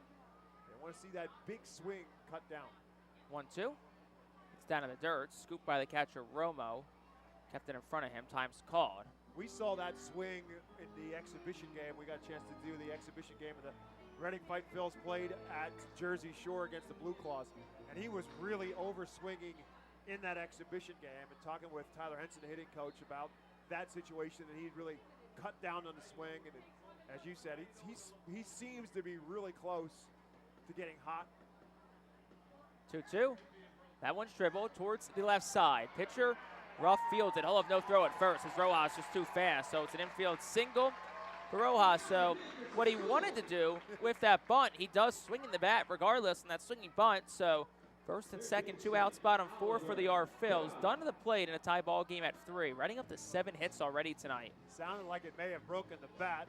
You know, Johan won't care because he'll trade the hit for it. Again, doesn't look pretty when you're here and watching it, but when the book is done, it'll say base hit, and that's what you're looking for, especially when you're struggling to get the hits. Sometimes you get one taken away from you. Sometimes the gods are with you and you get a lucky break. And that one, again, once it was in fair territory, Ruff did what he could. He got off the mound as fast as he could. The third baseman, Brett Boswell, had absolutely no shot to get to it and to get Rojas. And Ruff was the only one who had a play, and he didn't even bother to make a throw. Step into your future with Alvernia University Golden Wolves. Call to the bullpen. We'll be right back after this pitching change. Join us as we celebrate Reading's Spanish and Latino culture during 12 Friday home games this season. The Savage 61 Fiesta Fridays, presented by Tito's Handmade Vodka, High Noon Sun Sips, Catay Law Offices, Suburban Brewing Company, Haro's Cards and Collectibles, Humane Pennsylvania, Star City Boxing, Apis Services, Supportive Concepts, and Affordable Home Care. Fiesta Friday features special Los Luchadores de Reading uniforms, Hispanic and Latino food and music, and other culture elements throughout the ballpark. Get your tickets now by calling 610-370-BALL, online at rphils.com or at the Customers Bank ticket office. Burke's Packing is a family-owned and operated meat processor located here in Reading, specializing in hot dogs, ham, specialty meats, and more. Burke's Packing provides America's classic ballpark with quality products, including the highly acclaimed flat-top grilled hot dog. Join us for Burke's Packing Sunday Family Fun Days at Sunday home games all season long at FirstEnergy Stadium. This Alvernia University Golden Wolves call to the bullpen. Bob brings us in Dylan Spain, who we saw throwing a lot last night, but for the first time this series, he's in. 6'6", 205-pounder, 24 years of age, born in Honolulu. Drafted by the Atlanta Braves in 2021, drafted the 10th round. He was acquired from Atlanta by the Colorado Rockies in November of 2022 in a trade that brought the Braves outfielder Sam Hilliard. Last year in Rome, a high A affiliate of the Braves.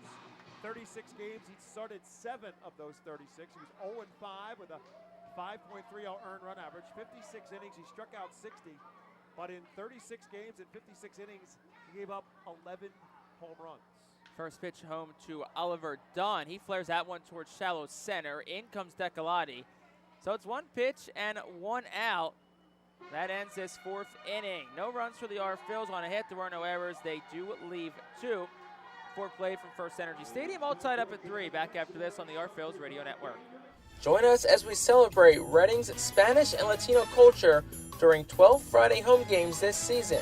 The Savage 61 Fiesta Fridays, presented by Tito's Handmade Vodka, High Noon Sun Sips, Catay Law Offices, Suburban Brewing Company, Haro's Cards and Collectibles, Humane Pennsylvania, Star City Boxing, APIS services, supportive concepts, and affordable home care. Fiesta Friday features special Los Luchadores de Reading uniforms, Hispanic and Latino food and music, and other culture elements throughout the ballpark. Get your tickets now by calling 610-370-BALL, online at rphils.com or at the Customers Bank ticket office. To honor the 275th anniversary of Reading, the Art Phils will play as the Reading Keystones on all Thursdays and select Tuesdays in 2023. Tuesdays are brought to you by Coatesville VA Medical Center. Join us for 11 Keystone Throwback Thursdays thanks to Burke's Career and Technology Center, H&F Heating and Cooling, and Rip It Baseball Town Charities batting cages. Come celebrate the 275th anniversary of Reading and enjoy some great baseball on Throwback Thursdays in 2023. Get your tickets now by calling 610-370-BALL, online at rphils.com or at the Customers Bank ticket office. It was quick work for new Yard Goats reliever Dylan Spain. Needed just one pitch to get out of that bottom half of the fourth inning. So now top of the fifth, 3-3 ball game. Jake Starr, Bob McCool. Thanks for joining us on the Art Phils Radio Network as Tyler Phillips back out for inning at number 5 of work. He's got 9-1-2. Eddie Diaz will be the first batter that he gets, the 9-hole man. Veggie race won again by Carrot. First pitch home is slice foul. Also, there is action in the Art Phils bullpen. Tyler McKay getting loose. We'll see how long the leash is on Phillips, as after Diaz will begin the third time through. Here's the pitch. Down low for a ball 1-1. Jake, I think Carrot might be hotter than Carlos De La Cruz. That's 3 in a row, won by Carrot. Well, De La Cruz is at home runs in 2 straight. Maybe Carrot winning is a precursor to something later. An omen of hat tricks? That one's down for a ball 2-1. De La Cruz got to it a little bit more, but back-to-back home runs. 4th time in his career he has done that. 2-1 to Diaz. Outside for a ball 3-1. If Phillips can get at least one out here, he will surpass the 4 innings he went at Richmond to open up the season last Saturday. That's inside for a ball. So another walk issued by Tyler Phillips, who's up to 64 pitches on the day. That's his 5th walk issued. So once again, we'll see how long the leash is on the righty from Lumberton, New Jersey, as he gets the top of the lineup in Colin Simpson. Simpson 0 for 2 today, ground down and a strikeout. Art Phils aiming to turn 2. Well, they turned 1 Univest double play coming into the night. They did turn 1 back in the first inning. Runner goes. Here's the pitch. Throw down to second is in time. Max McDowell, a strike to the shortstop, Wendell Rijo. Bit of a delayed call by our third base umpire, Paul Romer. But it's a call. It's stealing 2-6 on the put out. And that is the first base runner that Max McDowell has thrown out behind the plate this year. Pitch also called a strike at the knees. So the count's 0-1, 1 out. Top 5 in a 3-3 ball game. Nice tag applied by Wendell Rijo. That pitch down low for a ball 1-1. And for Phillips, psychologically, it has to feel good. You walk a guy on 5 pitches, but you immediately erase him from the base pass. Now you're back to work from the windup. 1-1. Check the swing was Simpson. They appeal to third, and Paul Romer says no swing. Counts 2-1. Romer's at third. Pete Chalkington has the dish tonight. Jae-Young Kim is at first, beginning the second rotation around the horn for the umpires here in the 4th game of this series. That pitch fouled off to the right side, 2-2. Up from the Art Phils dugout. Assistant coach Ray Ricker to grab it. So the count's 2-2, 1 out. Phillips in the windup, kicks and deals. That one's grounded, high chopper towards second. Cannon stays back at it, fields it belt high, throws the first in time. Beats Colin Simpson by about a step and a half. 2 gone to the top of the 5th for Zach Veen. So this is great for Tyler Phillips. Again, as you said, this gets him a little bit further along than he did in his first outing in game 1 at Richmond. Gets him now into the 5th inning. Gets him in a position where if the Phils can score runs at the bottom of this inning, he can get the win. And also gives the bullpen a little bit of a break. The longer the Phils starters can start to extend their outings each and every night. Less outs the bullpen has to get. First pitch to Veen was fouled back off the facing of the Arphil's dugout on the first base side. Arphil's bullpen went 5 innings last night, gave up just 1 earned. Here's the pitch.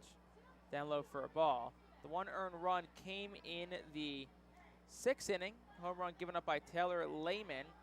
But Arphil's went 3 2/3 consecutive scoreless innings out of the bullpen to secure the win last night, 1-1. That one's dribbled foul towards the first base coach's spot.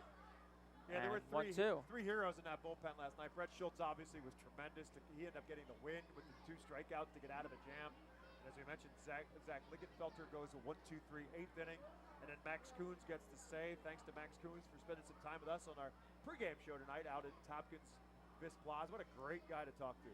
Here's the pitch, off-speed pitch, line of the air, out towards left, towards the line. Tatum over, and it is gone over the wall. An opposite field blast for Zach Veen. It looked like he got a little bit off the end of the bat, but the wind blowing out towards left field tonight takes it over the fence, and it's a 4-3 ball game on Veen's home run. That's his first of the year. And Veen even had no idea that was going to go. That got caught up in the wind and just kept sailing. McCarthy, Tatum just drifting back, and eventually it lands just beyond the left field fence.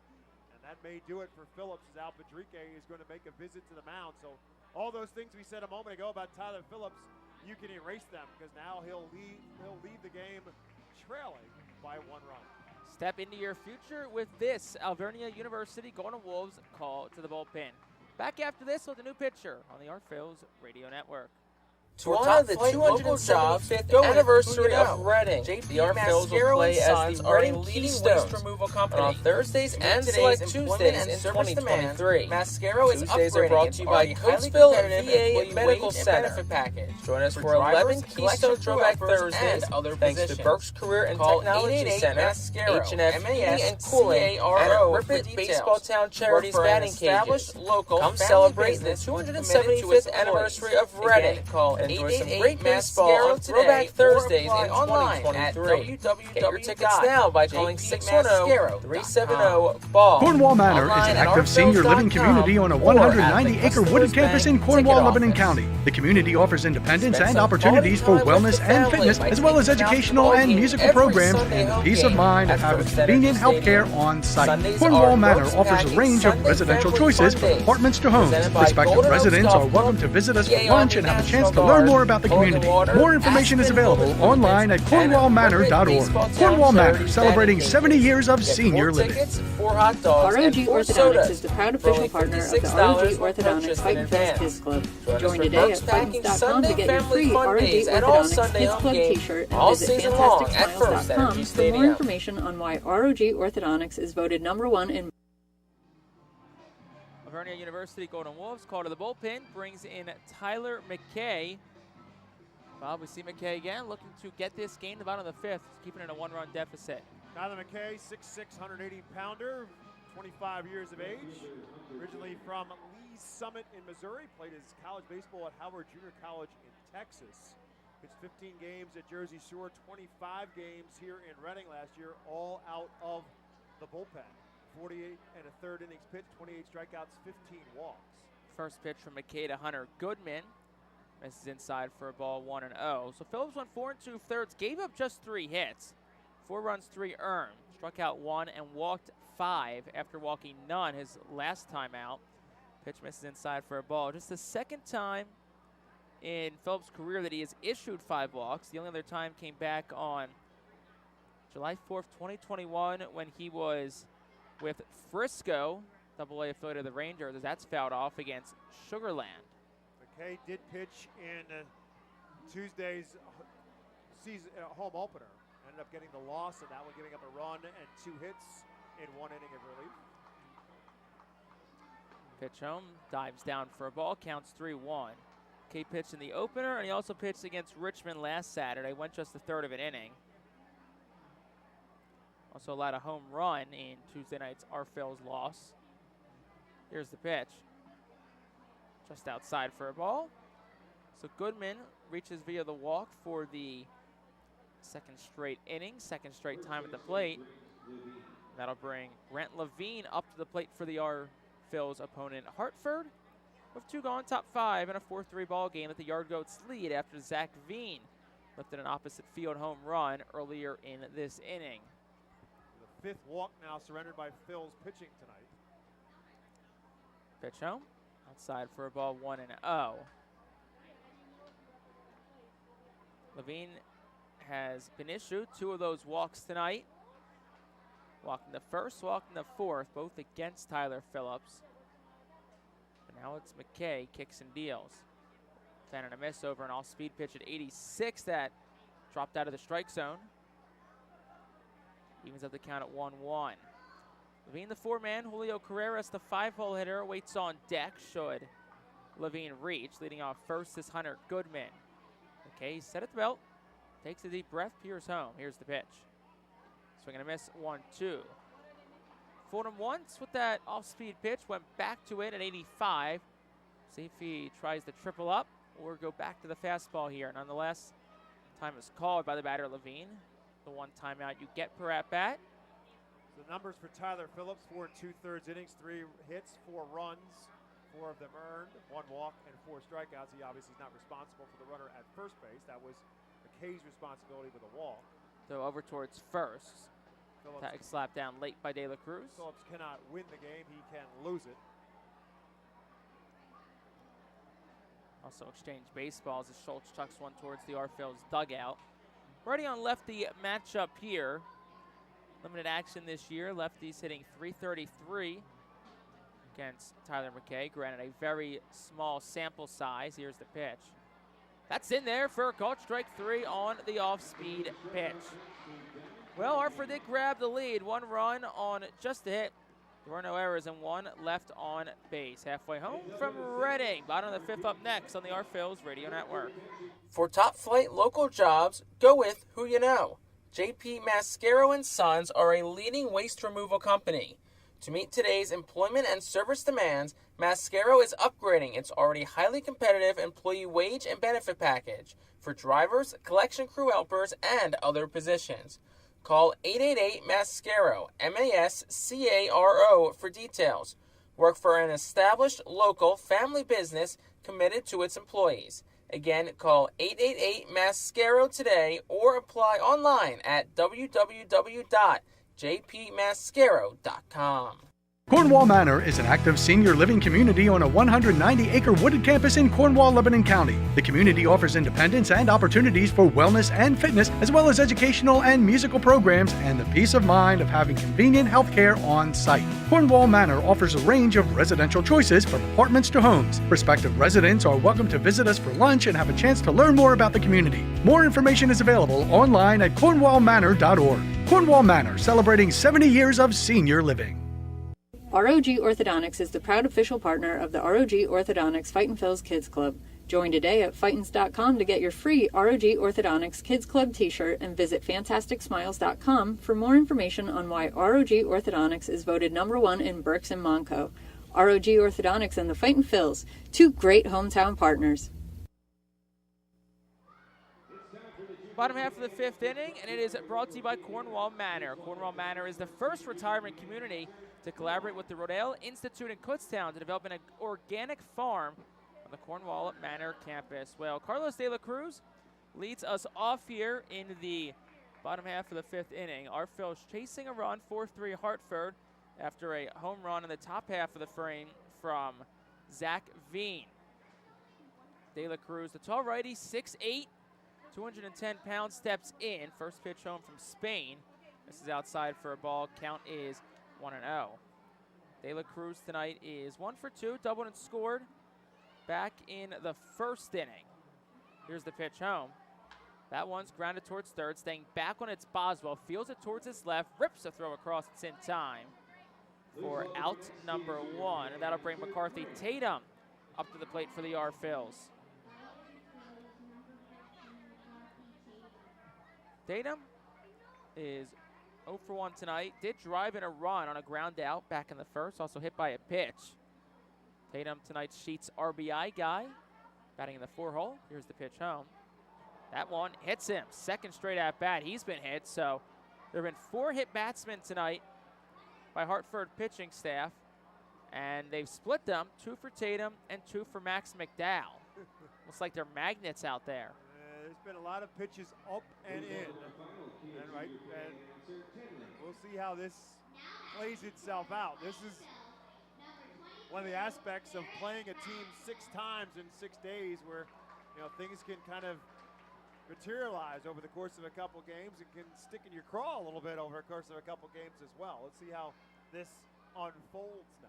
Pitch to Radcliffe. That one's fisted foul territory. The catcher, Romo, slides in front of the dugout, and he can't make the play. Great effort by Drew Romo.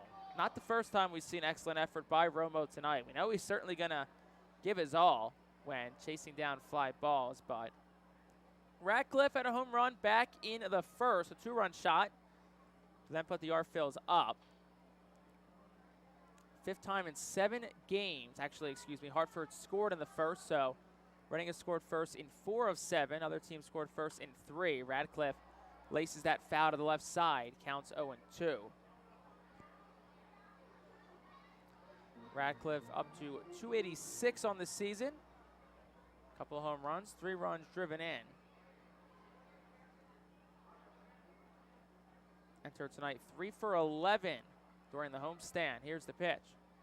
That one's laced towards second on the ground. Diaz has it, 2nd for 1. Throw from Carrera's the first in time. And it's an inning ending 4-6-3. Double play turned by Hartford. No runs in the inning for Reading, no hits, no errors, and nobody left on base. Top of the 6th, up next, 4-3 the score. Hartford leads. Back after this on the Phillies Radio Network. Cornwall Manor is an active senior living community on a 190-acre wooded campus in Cornwall, Lebanon County. The community offers independence and opportunities for wellness and fitness, as well as educational and musical programs and the peace of mind of having convenient health care on site. Cornwall Manor offers a range of residential choices from apartments to homes. Prospective residents are welcome to visit us for lunch and have a chance to learn more about the community. More information is available online at cornwallmanor.org. Cornwall Manor, celebrating 70 years of senior living. Our Phillies fans can continue to expect great performances all season long on the Burke's Commercial Roofing stage. It's the home of great local talent, including the Our Phillies mascot band. Burke's Commercial Roofing prides itself on being a locally owned and operated company that puts an emphasis on customer service. They provide free on-site estimates and can handle any size repair, restoration, or replacement. Visit burkscommercialroofing.com or call 610-717-3949 for more information. And don't forget to sit back, relax, and enjoy the show at the Burke's Commercial Roofing stage at America's Classic Ballpark.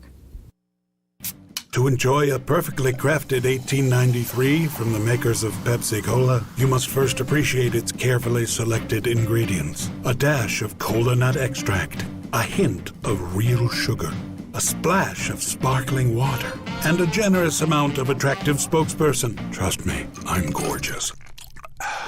Cheers to 1893 boldly blended colas, a delicious balancing act of premium ingredients from the makers of Pepsi Cola.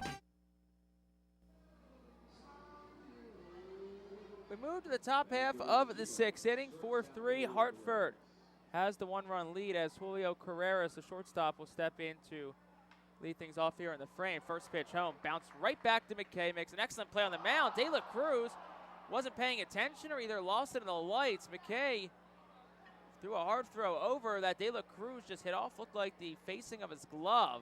Actually, it looked like it hit him either in the stomach or his forearm. I don't know if he wasn't, I don't know how he would have lost it in the lights. I guess it's possible, but it was a comebacker to the mound. Whether Carlos didn't think that McKay actually fielded it or what happened. But got to be an error on Carlos De La Cruz because the ball hit him literally right in the stomach if it didn't hit him in the arm. So the 3rd error tonight for Reading. First pitch home is a ball to Drew Romo. But like we said, Reading looking to clean things up here. It's the 2nd game this year where the Phillies have committed 3 errors or more. They lost the first one as McKay set, kicks, and deals outside for a ball. Counts 2-0.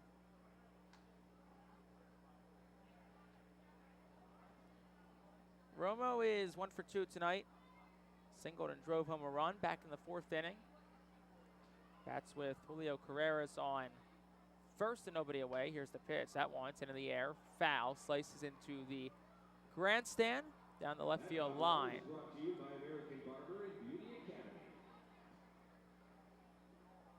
Infield for Reading looking to turn 2. Nothing away, top 6, a 4-3 lead for Hartford. Counts 2-1. Middle infielders pinch towards the second base bag. They'll throw over towards first. De La Cruz slapped the tag down quickly, but not in time as Carreras dove back in. Hartfield's offense got 3 in the third. They've been silent since. Hartford 1 in the first, 2 in the fourth, 1 in the fifth. Here's the pitch. That one in on the hands, hit in the air. Out towards shallow center. Rojas trots in, drifts towards his right. He'll make the brim high catch for the first out of the inning.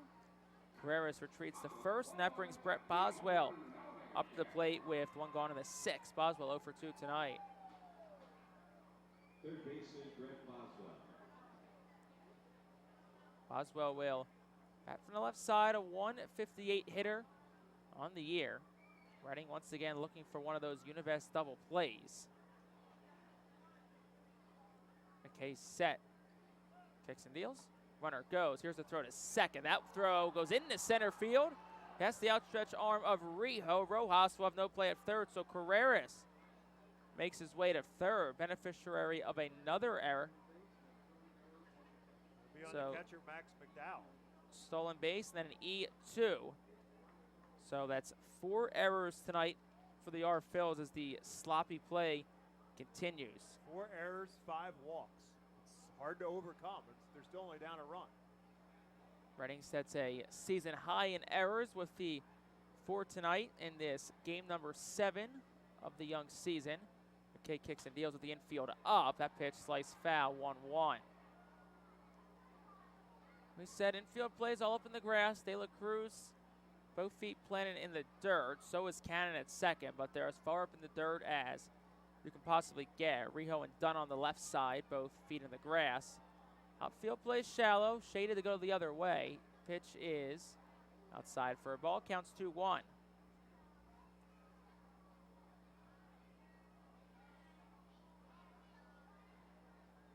Boswell 0 for 2 today, couple of ground outs.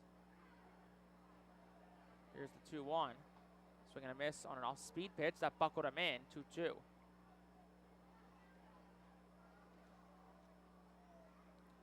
Tyler McKay looking to strand a runner, but has work to do. With that man on third and the infield playing up. Here's the pitch.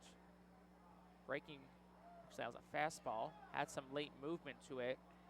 Counts 3-2 as Max McDowell tried to frame that up for home plate umpire Pete Talkington, but doesn't get the call. Carreras leads off third. Here's the 3-2. That one's grounded towards second. Backhanded by Cannon. Throw home. Takes him to the wrong side of the bag. They won't get the runner at home, but McDowell a snap throw to first, and it's in time. So it's a 4-2-3 put out. Ron Carreras scores, but an excellent heads-up play by Max McDowell. The play goes down as a fielder's choice, but the throw from Cannon took McDowell away from the side of the bag where he could apply the tag, but McDowell, quick thinking, able to strike a throw to first to at least get an out.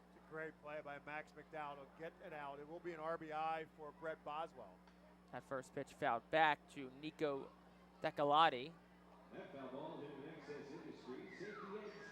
Not the most traditional put out or fielder's choice in the world, but one of those plays out of the R-Phils battle back in this one, you look at it as could be a defensive turning point. You never know when those little plays will make a difference. Here's the pitch. Side for a ball, 1-1. Yesterday, in their early work session, the R-Phils were going over cutoff plays from the outfield. And once again, same thing in baseball. You never know when hitting a cutoff or not can really make the difference in a game. Here's the pitch. Outside for a ball, 2-1. Al Patrick had to remind his guys a couple of times, his outfielders, I know you guys got strong arms and you can throw one home, but I'd rather you keep it low, give the cutoff man to make a play, and if he doesn't, one hop at home. A lot shorter to get to the plate than a long lollipop throw as that 2-1's over for a called strike 2-2. Decolati 0 for 2 tonight. Both times ground outs to third, where Oliver Dunn stands. 2-2, 2 outs pitch. Stairs for a ball, fastball 3-2. No warming up in the Phillies bullpen. A couple of guys stirring around. We'll see how long they keep Tyler McKay out there. Pitch an inning on Tuesday night, so 3 days off. Here's the pitch. Swing and a miss on a fastball that had some late life to it, and that will retire the side. 1 run in the inning on no hits. There was an error, and nobody left on base. 5-3 Hartford leads, bottom of the 6th after this here on the Phillies Radio Network. The Reading Fightin Phillies are proud to partner with Berks County Mental Health and Disabilities Program. Together, we are striking out the stigma in order to raise community awareness about mental illness and suicide prevention with 3 simple words. Are you okay? The help is to begin a conversation to show Berks County that we care. Suicide hurts and affects everyone, but help is here. We will work together to help raise awareness about suicide and identify what we can do as a community to prevent it. People in need of assistance and support should call Crisis Intervention at 610-379-2007. Spend some quality time with the family by taking them out to the ball game every Sunday home game at FirstEnergy Stadium. Sundays are Berks Packing Sunday Family Fun Days, presented by Golden Oaks Golf Club, PA Army National Guard, Culligan Water, Aspen Home Improvements, and Rip It Baseball Town Charities batting cages. Get 4 tickets, 4 hot dogs, and 4 sodas for only $56 when purchased in advance. Join us for Berks Packing Sunday Family Fun Days at all Sunday home games all season long at FirstEnergy Stadium.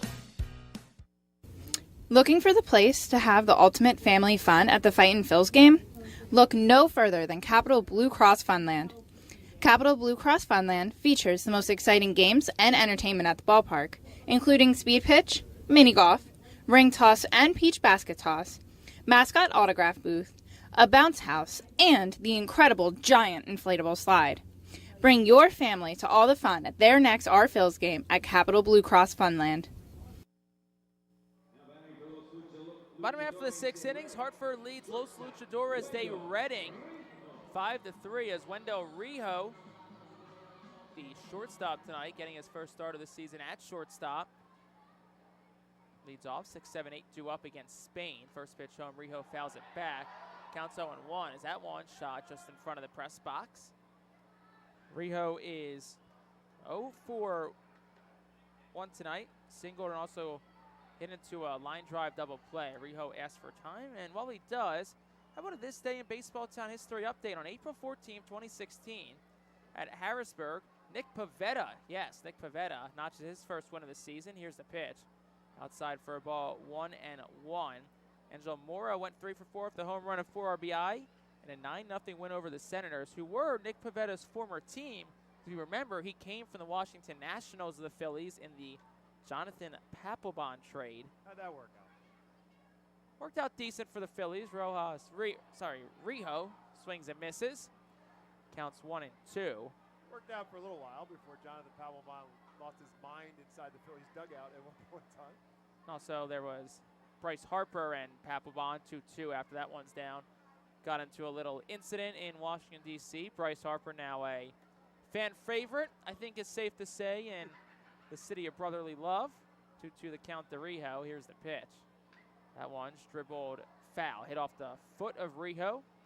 So he'll carousel his way around the home plate dirt circle. Looks like he's okay. 2-2. Harrisburg Senators, the AA affiliate of the Washington Nationals, and their AAA affiliate all the way up in Rochester, New York. We'll talk about, not a terribly long trip, not as far as Hartford to Denver. Here's the pitch. Rijo swings and a miss. He's down on strikes for the first out of the inning. Max McDowell up to the plate. He's been hit by a pitch a couple of times. 1 out, bottom 6, 5-3 Hartford. Yeah, most of the teams in Major League Baseball over the course of the last couple of years have kind of tried to condense their affiliates so that when they're calling players up from AAA to AA or calling them up for AA or AAA to the major leagues, it's not quite as long of a trip. They get them in uniform in the major leagues as quickly as possible. Also good for rehab starts. Correct. First pitch to McDowell. Checked his swing, what they'll say he offered. Counts 0-1 with 1 away to McDowell. Here's the pitch. Swing and a miss 0-2. But Phillies, their 3 highest minor league affiliates all within 2 hours of the ballpark. Jersey Shore, Lehigh Valley, and Allentown. And, of course, us out here in Reading. Here's the pitch. That one hit under it is McDowell. Straight up in the air behind home plate. Romo looks for it, and he will not make the catch. As that bounces in the first row, then a fan in a orange shirt makes a nice catch about 15 rows in front of us off the hop, and then generously gives it to a little kid wearing a red Phillies jersey. I want to see who's on the back of the jersey, waiting for the turn around. And he sat down, so I can't even see it regardless. I'm going to guess and say Bryce Harper, but who knows? Probably too young to have a Howard or Utley shirt, but you never know. Could be a throwback kind of kid. Could be. 0-2 pitch to McDowell. That's on the outside corner for a called strike 3. McDowell very not happy with the call. He made his mishappy clear with the home plate umpire Pete Talkington. Back-to-back punch-outs for Cody Roberts. Max McDowell has not walked away from home plate happy once tonight. Unhappy by getting hit by a pitch the first time. Unhappy the second time after getting hit by a pitch, and now unhappy walking away thinking that the pitch was outside instead of a called strike 3. First pitch to Roberts, skips in front of the catcher 1-0. And then, of course, the last Phillies affiliate, Clearwater, down in Florida, where the Phillies spring training games are played. And then Williamsport Crosscutters were formerly an affiliate, but they're since now in the MLB Draft League. That one's flared, shallow right field towards the line. That'll drop just foul. Makes the count 1-1. Remember, AAA used to be the Scranton Wilkes-Barre Red Barons, and then they went to the Yankees. So for a year in 07, the Ottawa Lynx, talk about far places, were the Phillies AAA affiliate before Lehigh Valley. You also have Clearwater and Reading have been staples for a long time. Obviously, nobody in baseball longer than Reading, but Batavia Muck Dogs were another affiliate before the Williamsport Crosscutters and the now since disbanded New York Penn short season A League. 1-1, 2 outs to pitch. That one's dribbled foul towards the third base coach's box, and a nice one-handed scoop by our Phil skipper Al Padrique. Then he'll toss one in the stands and make a fan very happy tonight. Yeah, Hartford doesn't really follow that script by having being a Double-A affiliate of Colorado. So you theoretically go from Fresno, California to Hartford, Connecticut to Spokane, Washington. Roberts fouls back. To Denver, Colorado, if you go up the chain for the Yard Goats. And then Richmond, who Reading played last weekend, the Double-A affiliate of the San Francisco Giants. Like, there's some that make sense. Altoona, Pittsburgh, obviously makes sense. Bowie, Baltimore. Then you have some like Hartford and Richmond. Here's the pitch. That one in tight to Roberts. Makes the count 2-2 with 2 outs. Bottom 6, 5-3 Yard Goats lead. Hartford, though, just 3 hits tonight, 5 runs. But they've been aided by 4 Reading errors. Here's the pitch. Roberts drives one in the air well, out towards left center field. Decolati going back, and it is gone. Cody Roberts, say bye-bye. First long ball this season, let the lights flicker. And it's a 1-run ball game, 5-4. Hartford leads in the bottom of the 6th. There's no doubt about the bat for Cody Roberts, and he's got a really strong arm as a catcher as well. But last year in Bowie, he hit 7 home runs for the Bay Sox, and that is his 2nd extra base hit of the year. The only question was whether or not it was going to be high enough to get out to one of the deeper parts of the ballpark. There's a little bit of a cutout in left center field, just be to the batter's the cannon's tight. Batter's right of the scoreboard, and that's exactly where Roberts hit it, and it was whether or not it was going to be off the wall or over the wall, and it just cleared it to make it a 1-run game. 1-0 pitch with 2 outs. Cannon, big swing and a miss, 1-1. Both are Phil's home runs tonight. Ratcliffe in the first and Roberts in the 6th. Both went out over left center where the wind is blowing out tonight. 1-1. Outside for ball 2-1. Also Andrew Baker up and throwing in the Phil's bullpen. Baker, who we last saw a couple of nights ago, pitched on Wednesday. Gave up 2 hits, 2 earned, and a no decision. Second game of this series against the Yard Goats. 2-1 pitch home. That one's fisted towards the right side. It will be over the head of the second baseman Diaz and skipping the right field. Cannon took a big turn around first. The right fielder Veen bobbled it. But Cam Cannon's on with a single. That brings us back to the top of the lineup to Johan Rojas. Bob, maybe a little 2-out rally from the Phil's brewing here. This team just never seems to go away when they can hit up and down the lineup. We talked about this in our pregame show tonight, that you get productivity up and down your lineup. You're going to be a dangerous team. And Cam Cannon did it last night with a couple of hits. He had an RBI a couple of times on base, I should say. Single and a walk and an RBI, and there he is with another base hit. First pitch to Rojas misses down for a ball, 1-0. Again, your 9-hole hitter now in the day of baseball with a designated hitter no longer being a part of the play. 9-hole hitter's job is to just flip that lineup over. Get the leadoff man up. Here's the 1-0 to Rojas, outside 2-0. That's why you see leadoff hitters like a Trey Turner driving in as many runs as they do these days, because 8-9-hole hitters getting on base and the top of the order comes up. Helps that. Pitchers don't hit anymore either. 2-0, 2 outs to Rojas, man on first. Here's the pitch, 3-0. I asked Mick Abel that in our preseason conversation. I said, now that there's a designated hitter in the National League, that means that you're never going to be able to bat. Is Major League Baseball missing out by never seeing Mick Abel bat? And he said, absolutely not. He was more than happy to never have to pick up a bat again. 3-0. That's a, I thought it was a buy for a ball. Rojas did too. So did Johan. And it's 3-1. That's the second time tonight that Johan has thought he has drawn a walk and has not.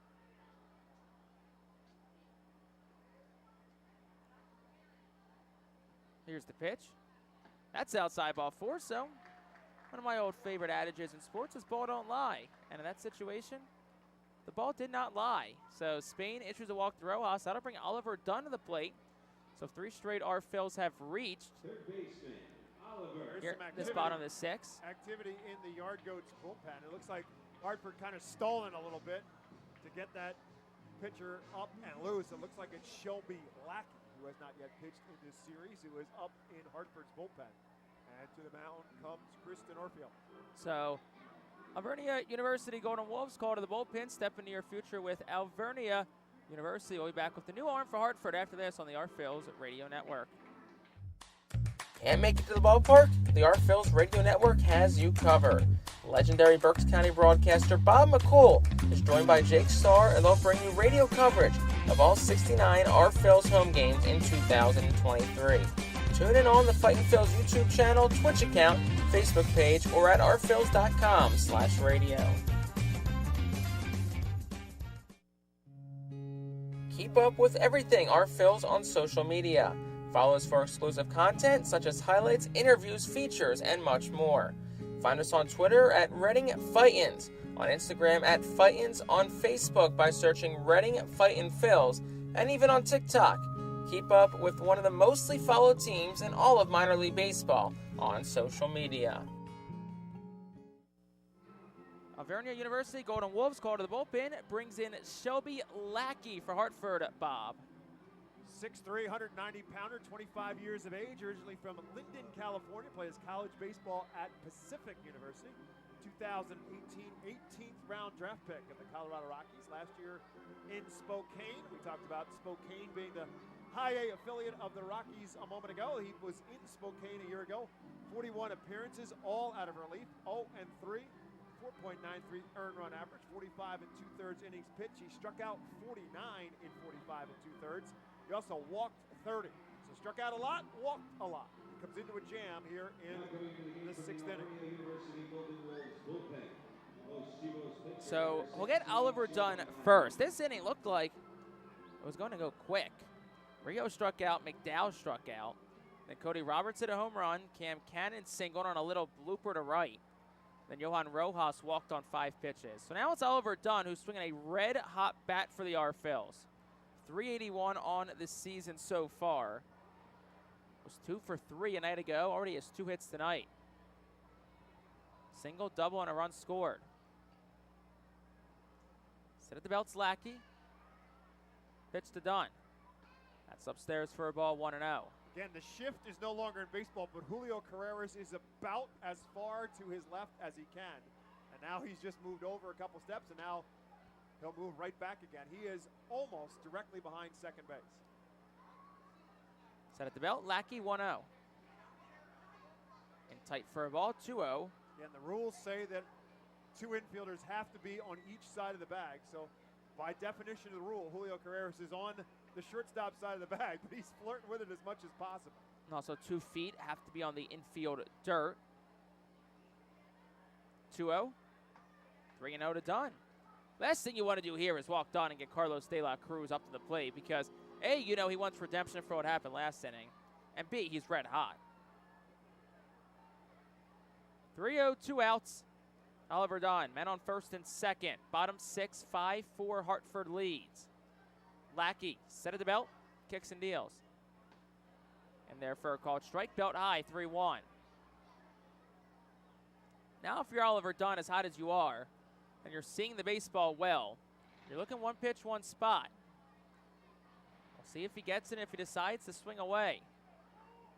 Infield plays in the pool. Lackey, set of the belt, the pitch. Swing and a miss, 3-2. Went off speed, pitching a bit backwards there is Lackey. So 3-2, runners will be off with 2 gone.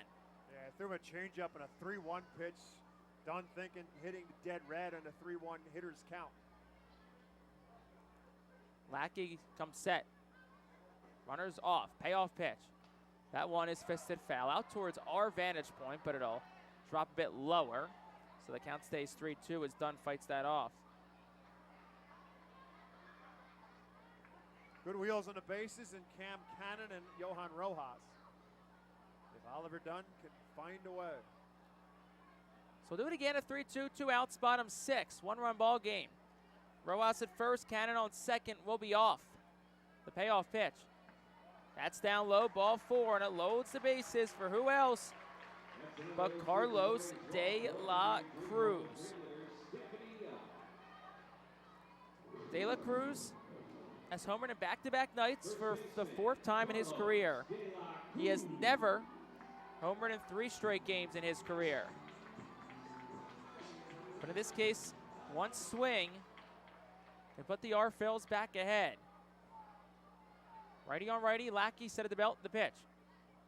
Swing and a miss on a fastball up and away. What do you think that Carlos De La Cruz was thinking about? Oh, we know exactly what he was thinking about there.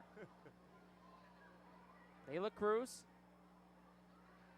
heavy bend in his knees. Righty on righty matchup. Lackey kicks and deals. Big swing and a miss again, 0-2. Back-to-back off speed. Coming with a changeup. Carlos coming up there thinking long ball and putting a big swing on it way out in front of the 2 changeups. So now it's 0-2. We'll see if Lackey goes back off speed. 2 outs, bases juice, the pitch.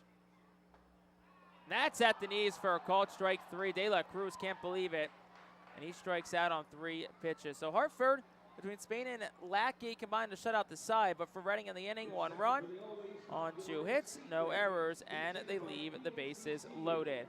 2/3 the way home from Baseball Town. Top of the 7th next, 5-4 Hartford on the R-Phils Radio Network. Are you looking for a reliable food distributor to meet all your culinary needs? Look no further than our trusted team at Feaser's Food Distributors. For over 120 years, our products have been sourced from the best farms and suppliers, ensuring that you get the best ingredients for your restaurant or organization. From fresh produce to premium meats, Feaser's supplies everything but the appetite.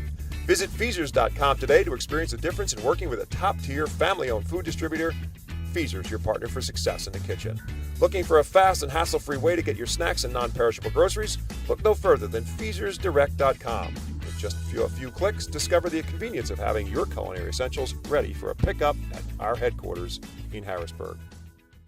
Empowering communities one relationship at a time is our commitment at Tompkins. Our customers have thrived thanks to our focus on local lending and their commitment to the customers they serve. They do a great job. Everything for us, from our banking, our insurance, to our wealth management. Tompkins has always been there for us. We see a long relationship with Tompkins. They're good people. Tompkins, banking, insurance, wealth. Member FDIC Equal Housing Lender. Investment and insurance products are not FDIC insured, not bank guaranteed, and may lose value. Be the first to know everything about your Red and Fightin' Phils by signing up for the Baseball Town Insider email newsletter. Once you become a Baseball Town Insider, you will receive breaking news about Fightin's promotions, including giveaways and guest appearances, special events, exclusive offers, and discounts on tickets and merchandise, just for being a Baseball Town Insider. Visit Fightins.com to sign up for this free email. Top half of the 7th, R-Phils down 1, and Bob, take it away. Andrew Baker on to pitch for the Los Luchadores in the top half of the 7th inning. Baker, 23 or older. 17th ranked prospect in the Philadelphia Phillies organization. His job is to come up with a hold here in the top half of the 7th inning, with Eddie Diaz, the number 9-hole hitter, up for the Yard Goats. 1 ball, 1 strike count to him now as he takes the second pitch for a called strike one. 5-4 our score. Yard Goats on top. Phils with a big spot there in the bottom half of the 6th to come up empty. Eddie Diaz does the same on the 1-1 pitch. Now 1 ball and 2 strikes to Diaz. Diaz was sitting fastball all the way, and then Baker goes all speed and totally made Diaz look silly. Baker's fastball upper 90s, and there it is, and it hits triple digits on the scoreboard, and Diaz cannot catch up to it. He's a strikeout victim and a first out here in the 7th inning. Between Mick Abel last night and Andrew Baker tonight, that speed gun in left center field just to the right of the bullpen, or scoreboard, excuse me, certainly getting christened in on this opening homestand with some triple digits. Plus fastball for Andrew Baker, plus on the curveball as well in terms of what scouts think of him. His fastball up high this time for Colin Simpson. Simpson batting on a leadoff spot tonight. He is 0 for 3.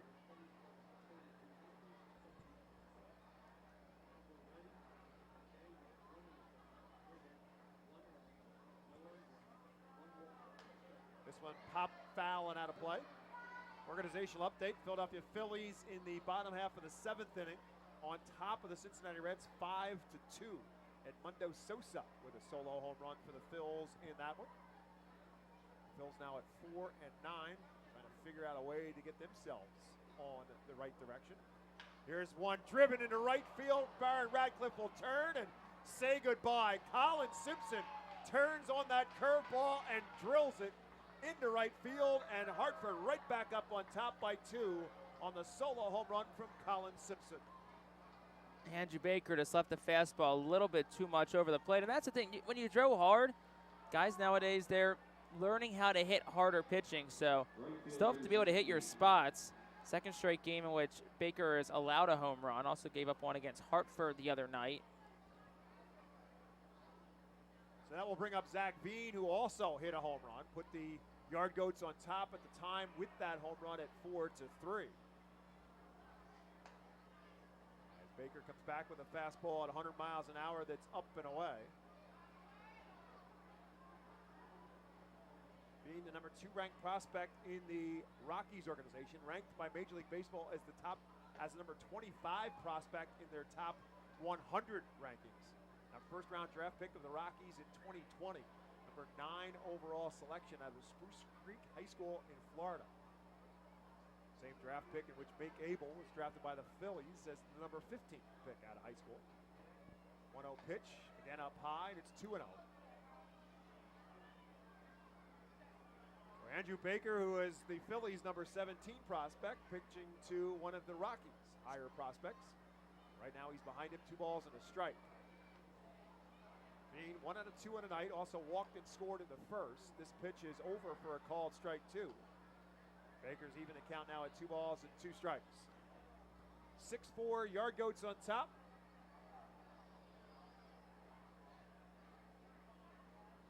Baker's someone who's still fairly young, only his 2nd full year in professional baseball after being drafted from Chipola Junior College in 2021. 2-2 pitch from him, but again up high. Again, he hits 100 on the speed gun, but out of the zone, and its count is now 3 balls and 2 strikes.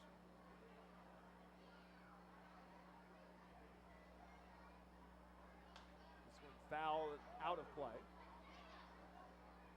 Infield plays Veen pretty much straight away. Outfield cheats a little bit to the right side with McCarthy Tatum, the left fielder, cheating even more so. And the home run by Veen was down that third base line. It was a ball that Veen actually thought was maybe going to be a double. He was really surprised, and the umpire told him to keep on running. It went over the fence. This one again fouled out of play over the 67 club. Scouting report for Veen obviously shows hits the ball the other way, especially in the air. Infield playing pretty much straight away. Rijo a couple of steps over towards that middle hole, but the outfield totally shaded. Huge gap in right center field. 3 balls and 2 strikes. Way up high, ball 4. So Zach Veen, a base runner for the 3rd time tonight. Lots of walks surrendered tonight by the Phils pitching. As Baker surrenders his first walk, now bring up Hunter Goodman, who has walked twice and doubled in his 3 plate appearances.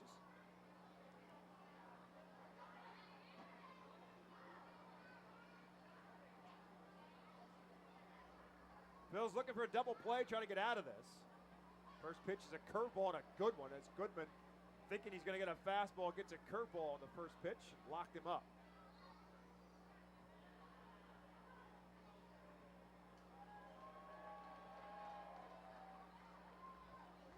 From the stretch, Baker, long pause.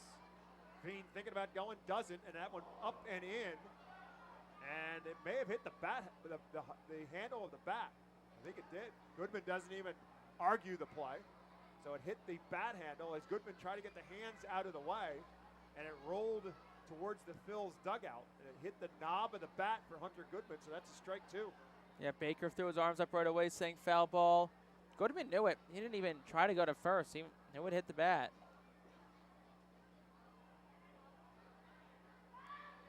So no balls and 2 strikes now to Hunter Goodman. Bean not going anywhere as the pitch is up high, ball 1. Other organizational updates: Fort Myers on top of Clearwater by a score of 5-1 with Clearwater the Threshers batting in the bottom half of the 9th inning. Jersey Shore also in trouble tonight. They're down to Greensboro 8-3 with Greensboro batting in the top of the 7th.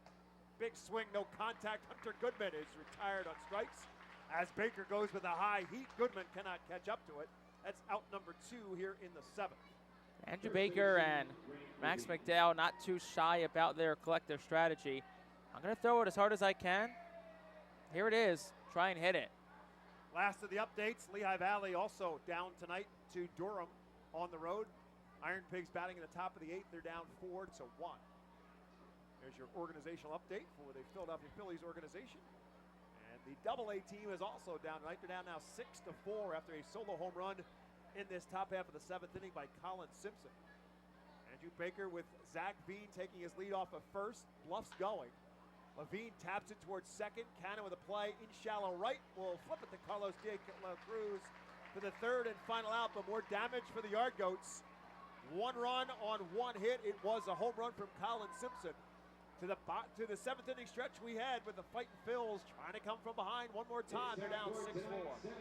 Nursing home neglect is a serious problem. If you or a loved one has suffered from bed sores obtained in a nursing home or a fall down in a nursing home resulting in a fracture, our friends at Swartz Culleton can help. Call the attorneys at Swartz Culleton for a free consultation. Their phone number is 1-800-JUSTICE. That's 1-800-587-8423. Once again, call 1-800-JUSTICE today. Swartz Culleton is a proud sponsor of the Reading Fightin' Phils. International Fireworks is the official fireworks provider of the R Phils.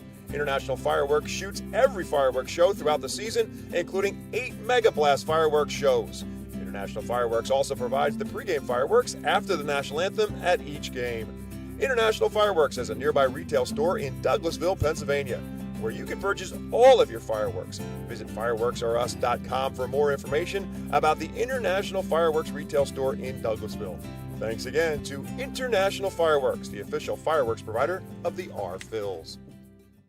There's a weekend in July where the baseball world revolves around a village in upstate New York. Baseball Hall of Fame induction weekend in Cooperstown is an unforgettable experience filled with family-friendly activities and priceless moments. Make your plans today for July 21st through the 24th for the induction of Fred McGriff and Scott Rowland as the class of 2023.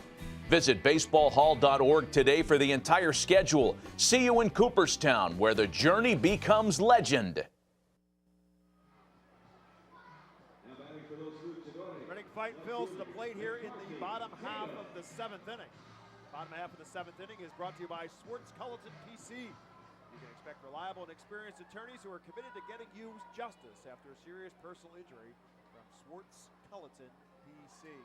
McCarthy Tatum might want to use a good attorney after being hit by a pitch in his last 2 plate appearances. McCarthy drove in a run his first time up on a ground ball out to third base. Drove in the Phil's first run of the night, then hit the last 2 times he's been at the plate, so officially 0 for 1. This one way outside. And It's 2 balls and no strikes. McCarthy, Tatum, Barron Radcliffe, Wendell Rijo. That's 4, 5, and 6 in Al Padrique's lineup tonight. The Phils down by 2, batting here in the bottom half of the 7th inning. Pitch again way outside, and Tatum now ahead in the count, 3 balls and no strikes to Shelby Lackey, who came in to get out of some trouble in the 6th. Got Carlos De La Cruz to strike out with the bases loaded. Phils with 9 hits on the night. They left 8 on base. Tatum taken all the way on 3-0, and it's there for a called strike 1. Braden Zarbniski up and throwing in the Phils bullpen. 3-1 pitch. Big swing, no contact. Again on the changeup. Phils have had a tough time adjusting to Lackey's changeup. McCarthy hit a bolt to dead center field last night. They hit off the Redner's Event Center just under the yellow line that's across the poles. And here's one, a swing and a miss. And Lackey comes from behind in the counts and strikes out McCarthy Tatum for the first out here in the 7th. There's Ratcliffe, guy we know one swing of the back and make this a 1-run game again. Had that 2-run home run back in the 1st. Our Phils had 3 in the 1st, 1 in the 6th, and that's where we stand right now with running down 6-4. Barron's 2nd home run of the season. He's got 3 RBIs, all by way of those home runs. And the first pitch from Lackey is again the changeup. It's a called strike 1. Phils have just had a tough time picking up that changeup out of the hands of Lackey. Comes with a fastball here, actually maybe a slider there, and it's again over for a called strike 2. No balls and 2 strikes.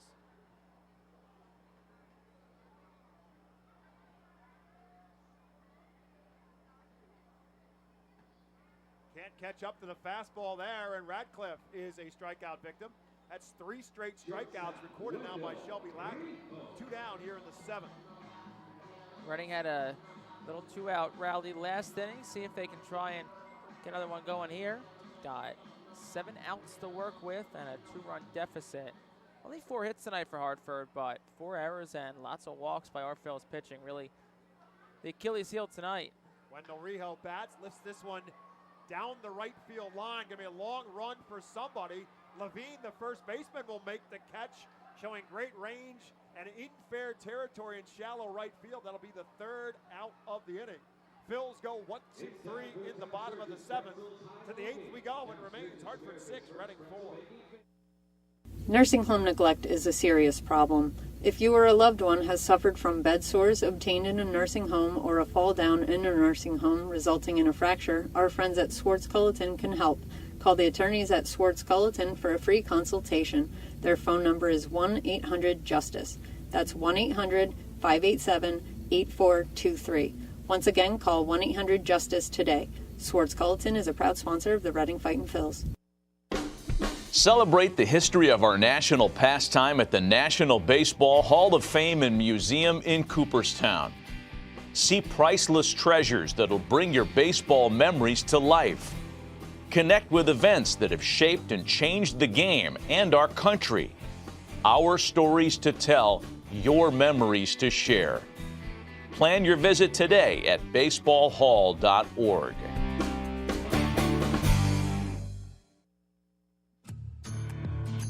The Reading Fightin' Phils birthday package is the best way to celebrate a birthday. Whether you're a youngster or an adult, there's no better birthday than a Fightin' Phils birthday. The Fightin' Fan birthday package is customizable for fans of any age and starts at just $130.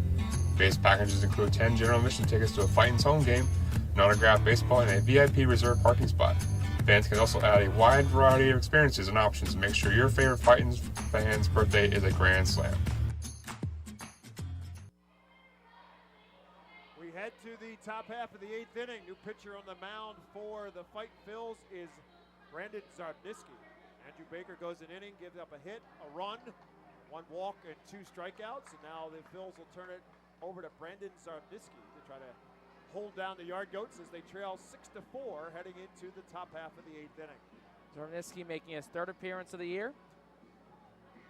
3 ERA, no wins, no losses over 3 innings pitched. Struck out a couple, walked a couple.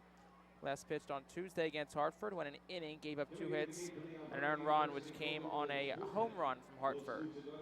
Brandon Zarbniski, a former West Virginia Mountaineer, pretty good hitter in his day. We're talking about the designated hitter, and no pitchers will hit again. He was a pretty good hitter in his time at West Virginia. He hit .304 in his career.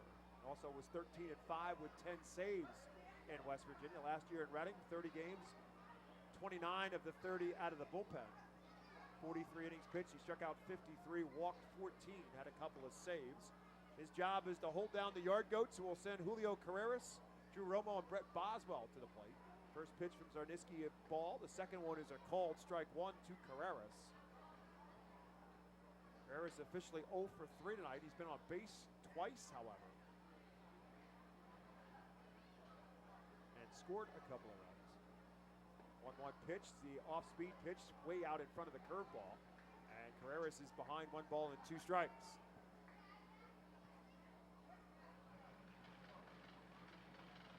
Hartford 6, Reading 4, top half of the 8th inning. 1-2 pitch, try to get him to chase, and Carreras does not.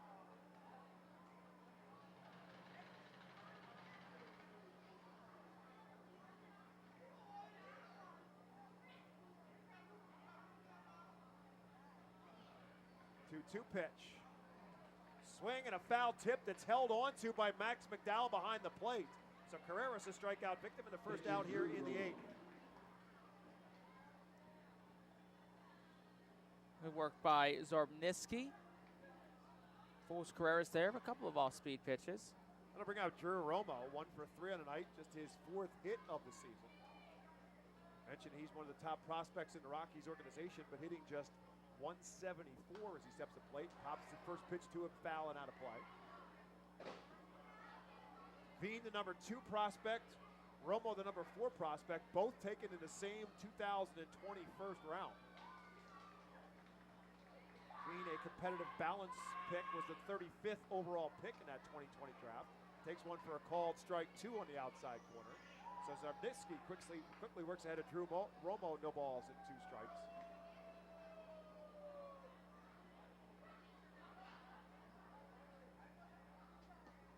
0-2 pitch, fouled out of play.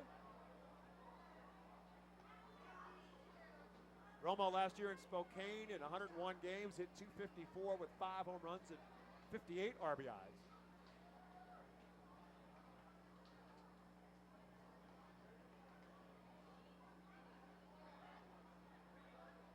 .02 pitch from Zarniski. Misses inside for a ball.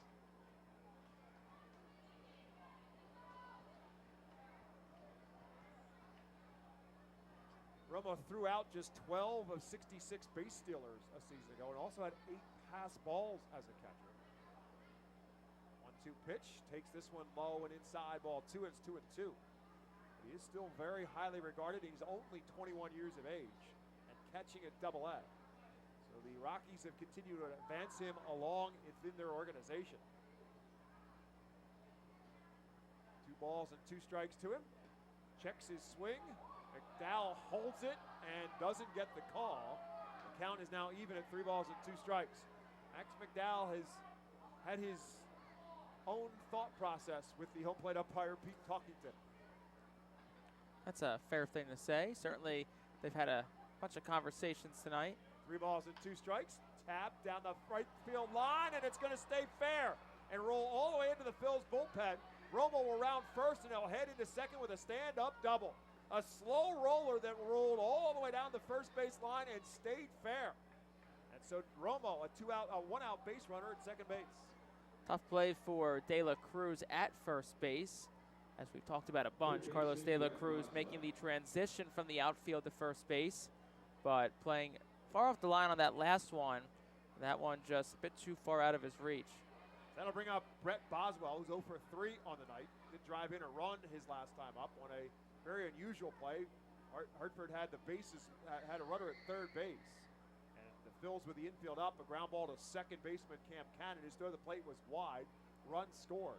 But Max McDowell made a great play on it after the throw home, then threw to first base and got Boswell in time. So he was retired on a fielder's choice, but gets the RBI out of it.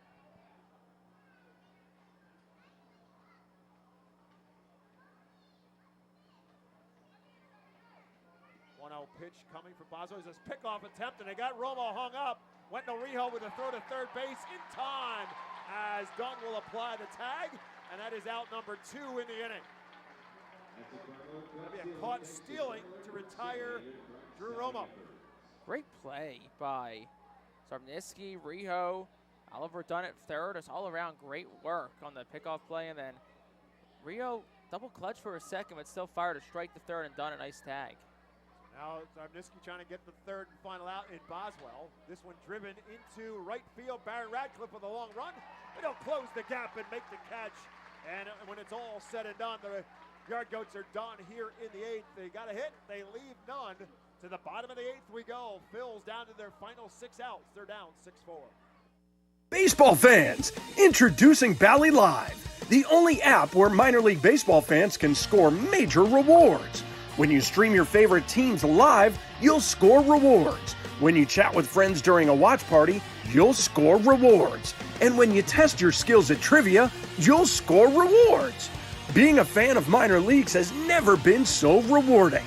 So what are you waiting for? Download Bally Live for free from the app or Play Store and start scoring rewards today. Berks Immunization Coalition works to provide leadership and education in promoting age-appropriate immunization across the lifespan for all residents of Berks County. This is a coalition comprised of local physicians, nurse practitioners, school nurses, immunization coordinators, immunization advocates, and pharmaceutical representatives working to encourage continuity of immunization through medical resources. They focus on educating both the community and the providers. For more information, please visit www.immunizeba.org and click Local Coalitions. Baseball Town Charities is a nonprofit 501c3 charitable organization founded to keep baseball alive in Reading. Youngsters can benefit from the many life lessons the game can offer. Baseball Town Charities currently supports kids and adults with mental and physical disabilities through the Baseball Dream League. Baseball Town Charities also supports inner-city baseball development through the Rip It for Life program, which provides growth both on and off the baseball field. For more information, please visit baseballtown.org. We head to the bottom half of the 8th inning. Time running out for the Reading Fightin' Phils, trying for another come-from-behind victory tonight. They trail 6-4. They will send Max McDowell, Cody Roberts, and Cam Cannon to the plate, and they will face yet another arm out of the Yard Goat bullpen. Dugan Darnell will become the 4th Yard Goat to take the mound tonight. Darnell out there. Last appeared on Tuesday, got the win. 2 innings pitched, 2 runs, 1 earned, and a couple walks. Max McDowell hit by a pitch twice tonight and struck out in his 3 plate appearances.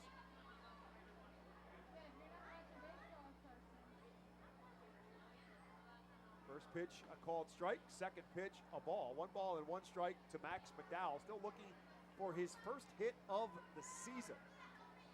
Now 0 for 11 to start the year. 1-1 pitch coming from Darnell. Rip back up the middle, and there it is. Speak it into existence, Jake Starr. Max McDowell gets his first base hit of the year. I was a little frustrated by the way the game went tonight. Got hit by a couple of pitches, felt like he was getting squeezed when he was behind the plate. Didn't love the strike 3 call last inning, then finally is able to shoot one through for a base hit. That'll bring up Cody Roberts, who put one over the left center field fence his last time up. Solo home run. He'll step to the plate now as the tying run in this game, with McDowell at first. And nobody out here in the bottom half of the 8th inning. McDowell takes off on the pitch. Throw down is in time, and McDowell is retired. Looked like they tugged McDowell on the helmet. The Phils are caught stealing again. Yeah, trying to be a little aggressive there. Force a runner in scoring position with the catcher McDowell, but not the greatest jump in the road, and a great strike by Romo. Second caught stealing for him tonight, 3rd of the year. So the pitch was a ball to Roberts. The 1-0 pitch is over for a called strike 1. So the Phils will try and reset here again. Now nobody out, and a 1-1 count to Cody Roberts.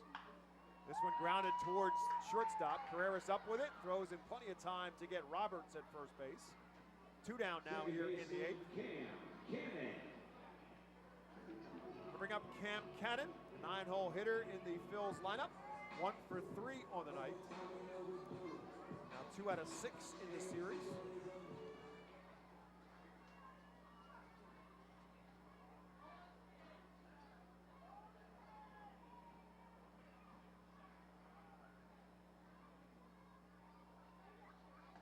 Comes with a breaking ball. Cannon takes it for a called strike one.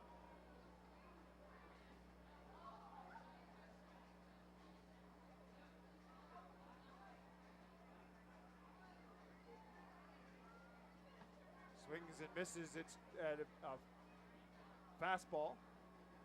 Now he's in a hole. No balls and 2 strikes. Cam, a native of Glendale, Arizona, plays college baseball at Arizona University. First team All-American for the Wildcats. 0-2 pitch to him. Swing and a miss, strike 3.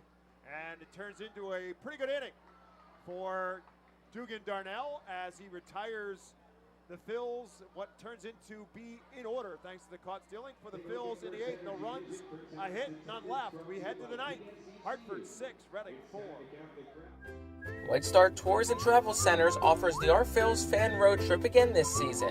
It's your chance to hit the road with other Our Phils fans, see an Our Phils road game, meet with an Our Phils player, and also see an Iron Pigs and Phillies road game. The White Star Our Phils road trip visits Altoona, Toledo, and Cleveland from Thursday, July 20th until Sunday, July 23rd. See the Our Phils in Altoona Thursday, meet with an Our Phils player or coach, then head to Toledo Friday and Cleveland Saturday to see many former Fightins in action. The trip heads back to Reading on Sunday. Visit the customer service booth for more info on the White Star Our Phils fan road trip to Altoona, Toledo, and Cleveland. Space is very limited, so sign up today. You can add a delicious, all-you-can-eat buffet to any Reading Fightin' Phils game ticket for only $21. This selection includes barbecue chicken sandwiches, cheeseburgers, hamburgers, hot dogs, corn, pasta salad, baked beans, potato salad, chips, cookies, and so much more. Drinks feature all Pepsi products. Call the Fightins at 610-370-BALL. Order online at ourphils.com or visit the Customers Bank ticket office at FirstEnergy Stadium. PSECU presents tonight's attendance report. Tonight's attendance at FirstEnergy Stadium, 4,653. Watching baseball in Baseball Town. PSECU proud to be one of the largest credit unions in Pennsylvania. We head to the 9th inning. Hartford Yard Goats 6, the Reading Fightin' Phils 4. Brandon Zardipski back on the mound for the Fightin' Phils here in the 9th. He'll face Nico Decolati, Eddie Diaz, and the top of the order in Colin Simpson. My Missing Restaurant and Bakery is pleased to offer 2 options for your dining pleasure: a menu with locally sourced delicious options and a buffet meals for your breakfast, lunch, and dinner pleasure. Come experience the best bakery experience in all of Berks County. Homemade desserts, homemade bakery items, include made-from-scratch challah bread, danishes, and a variety of scrumptious cupcakes. Dollars to Donuts. No restaurant in the area offers their variety of cakes, fruit pies, cream pies, cheesecakes, and homemade donuts. Why Missing Restaurant and Bakery and owner Oz Chaudhry are proud 2023 Fightin' Phils team feed partners. Brandon Zardisky falls behind Nico Decolati, 2 balls and a strike. Decolati 0 for 3 on the night. 2-1 pitch, swing comes up empty on the 96-mile-an-hour fastball, and the score, and it's now 2 balls and 2 strikes.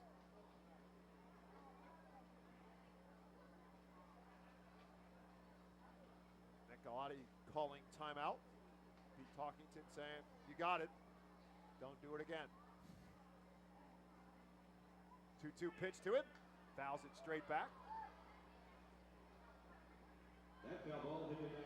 Decolati playing at center field tonight, giving Vladimir Restituyo a night off. Restituyo had an 0 for 4 night last night after really hurting the Phils in the first couple of games of the series, where he went 6 for 10, had a couple of home runs in this series as well.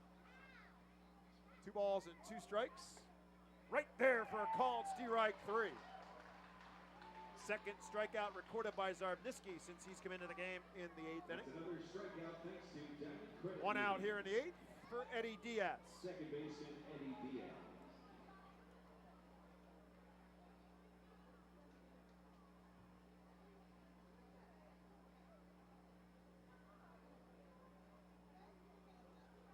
First pitch to Diaz, over for a called strike one. Diaz 0 for 2 on the night. Grounded to short, walked, and got on and was retired on a strikeout his last time up.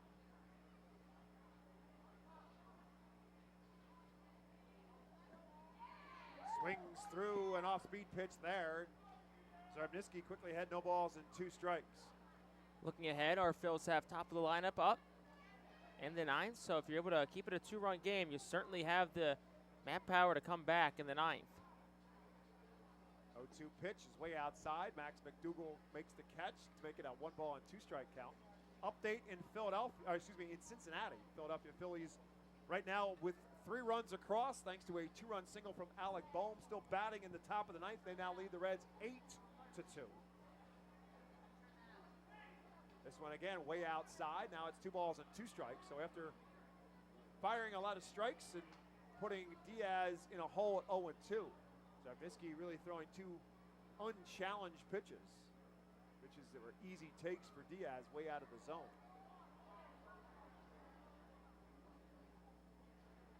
2-2 pitch is up high. Now the count has run full. How about Alec Boehm and Bryson Stott? Boehm 1 for 3, hitting .327. Stott 1 for 5, .383. Extends his hitting streak to, I believe it's 14 games now for Bryson Stott.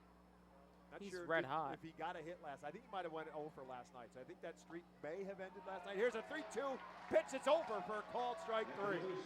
Diaz didn't think so, but he gets rung up. Back-to-back strikeouts for Zarbniski here in the 9th, 2 down. Good work by Zarbniski getting another strikeout. That'll bring up Colin Simpson, who went yard his last time up. Turned on an Andrew Baker pitch and cleared the right field seats. Or just missed the pool deck for a solo home run. Made it a 6-4 game. That's where the score stands right now. First pitch from Zarbniski, and Simpson goes after that one. Skies it in the air in the infield. Cam Cannon will call for it, and he'll make the catch. And the Yard Goats will go 1-2-3 in the 9th. Last chance for the Fightins when they come to the plate. Can the Los Luchadores fight from behind? They trail 6-4 when we come back after this. Unlike any other area in FirstEnergy Stadium, the Savage 61 Dugout Suite puts you in the closest seat to the action on the field. Located just a few feet from the diamond on the first base side with covered seating, abilities of motion accessible seating, and the most unique view around. Your group will thank you over and over again for this one-of-a-kind experience. Tickets for the Dugout Suite start at $27 and include options to add food and drink packages. The ProMax Fence Systems Foul Porch is an exclusive group experience. Located in our left field corner, groups of 20 to 30 people are treated to 2.5 hours of all-you-can-eat buffet and drinks. In a festive atmosphere with a bird's-eye view of the visiting bullpen, regular season tickets are $34 for groups of 20 or more. Call us today at 610-370-BALL to reserve a spot for your group. The Penn State Health St. Joseph's 67 Club is the original hospitality area at FirstEnergy Stadium. Conveniently located along the third base side, the 67 Club gives you a front row seat to all the action at the hot corner. The area is safely protected from line drives with a large see-through net. Starting at $34, groups of 20 or more can enjoy a 2.5-hour all-you-can-eat buffet. Children 4 and under are free. Visit rphils.com or call us at 610-370-BALL to reserve your group outing today. To the bottom half of the 9th inning we go, and the top of the order for the Reading Fightin Phils facing Dugan Darnell. Trying to close this one out for the Yard Goats. They lead it by a score of 6-4. Johan Rojas, Oliver Dunn, and Carlos De La Cruz will bat for the Phils here in the bottom half of the 9th inning. First pitch to Rojas is over for a called strike 1. Johan 1 for 3 tonight. Also walked in the 6th, so he's been on base twice in 4 at-bats. And that's his job right now, just to find a way to get on base, as he finds himself right now in a 1-ball, 1-strike count. To correct myself, he's 2 for 3 tonight. He also singled in the first inning. Was retired, caught stealing. 1-1 pitch is over for a called strike 2. 1 ball and 2 strikes.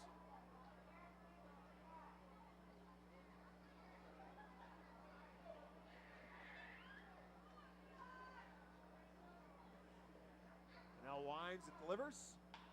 And Rojas will slap it into right field for a base hit. It's a great piece of hitting by Johan Rojas. Pitch was up on him, and he went up and just slapped it between the first baseman Levine and the second baseman Eddie Diaz.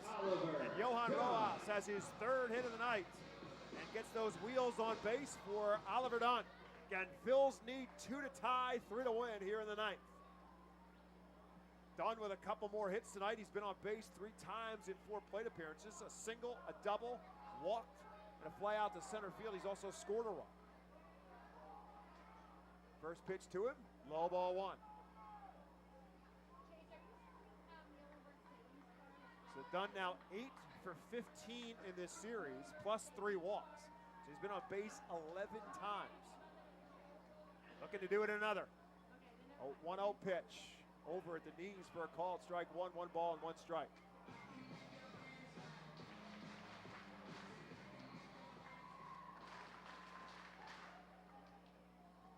Rojas takes his lead off of first. Have to think he's not going to try to steal a base here. Changeup is done well out in front of it.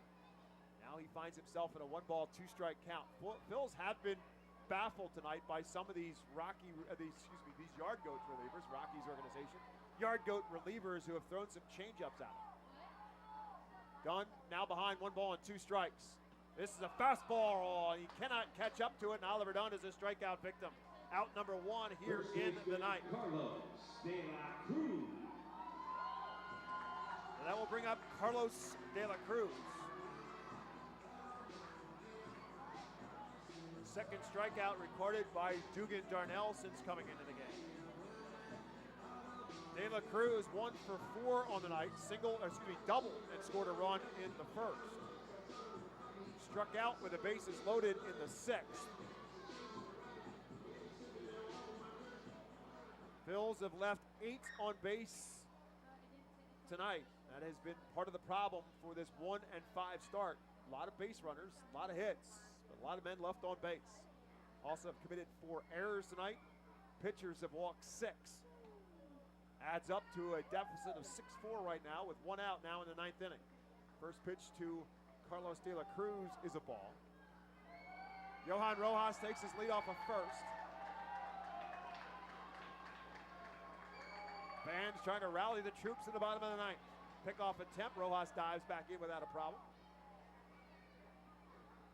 Al Padrique, the coach at third. Ray Ricker, the first base coach. Coach Ricker will join us in our pregame show out on the plaza on Sunday. Hitting coach Tyler Henson will join us tomorrow night. 5:15 first pitch tomorrow night for the Phils and the Goats. 3:15 on Sunday afternoon. Another snap pickoff throw for Rojas, who dives back in. So that's the 2 pickoff attempts that Darnell is allowed. If he would make another pickoff attempt, he's going to have to pick him off or it's a ball. Carlos De La Cruz, the batter. 1-0 the count, pitch to him. Fouls it straight back and a count 1-1. Big swing there for Carlos, looking to tie this one up.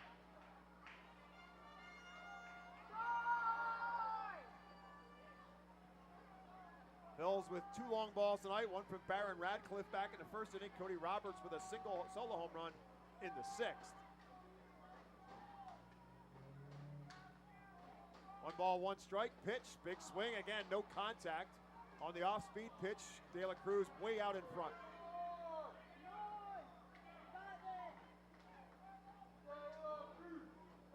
Now De La Cruz may have to shorten up a little bit here just to try to make contact, get something to happen. Rojas takes his lead off of first. 1-2 pitch, swing and a miss, strike 3. Pitch in the dirt, De La Cruz committed and could not hold it back. Third strikeout now for Darnell, and he's 1 out away from recording the save here. McCarthy Tatum will try to change that. Tatum 0 for 2 on the night. Hit by a pitch twice in the game. Also drove in a run on a ground out back in the first inning.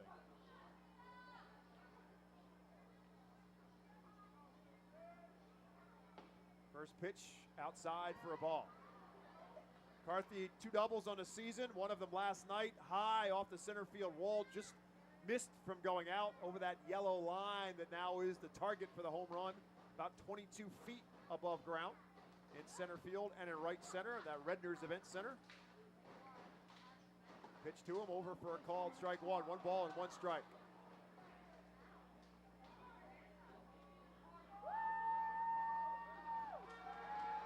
McCarthy also with a home run and 3 RBIs on the season. 1 ball, 1 strike. Pitch to him. Tried to check his swing and it hit his bat. So that's going to be a foul ball, and it's now 1 ball and 2 strikes now to McCarthy Tatum.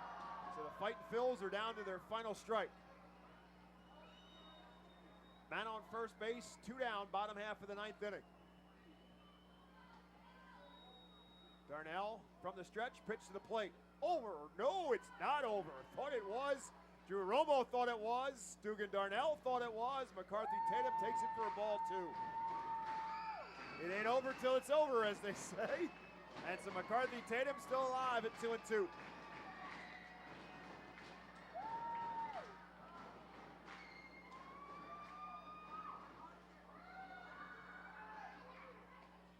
Tries to get him to chase a little bit further outside. Good take by Tatum, and it's 3-2.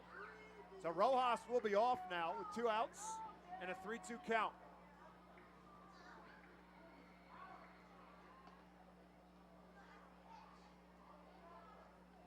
I will allow Levine to back away, knowing Rojas will take off on the pitch. Will not hold him on at first base. 3 balls and 2 strikes to McCarthy Tatum. And it's in the dirt, ball 4. So now the Phils have the tying runs on the base pass and the go-ahead run to the plates in big Baron Radcliffe. First walk surrendered by Darnell since coming into the game. Radcliffe 1 for 4 on the night. A feast or famine kind of night for Baron Radcliffe, and the 2-run home run in the first. Struck out and hit into a double play in his other 3 plate appearances.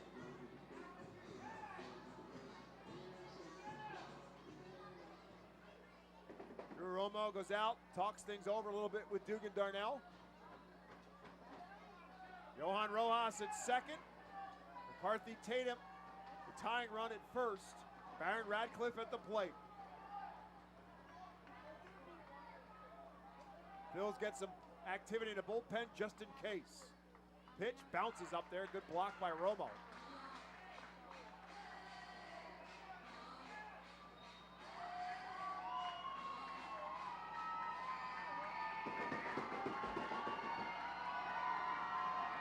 Andrew Schultz warming up in the Phils bullpen just in case they tie this up.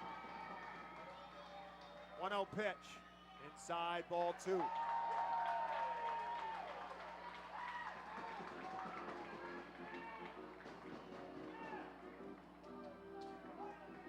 We get a pinch runner now for Tatum at first base. Matthew Kroon will come in to run for Tatum. Get a little more speed on the bases in the event that Radcliffe hits one in the gap. Maybe Matthew Kroon can score from first base. Again, he represents the tying run. Pitch running at first base for Los Luchadores, number 12, Matthew Kroon. 2 balls and no strikes to Baron Radcliffe.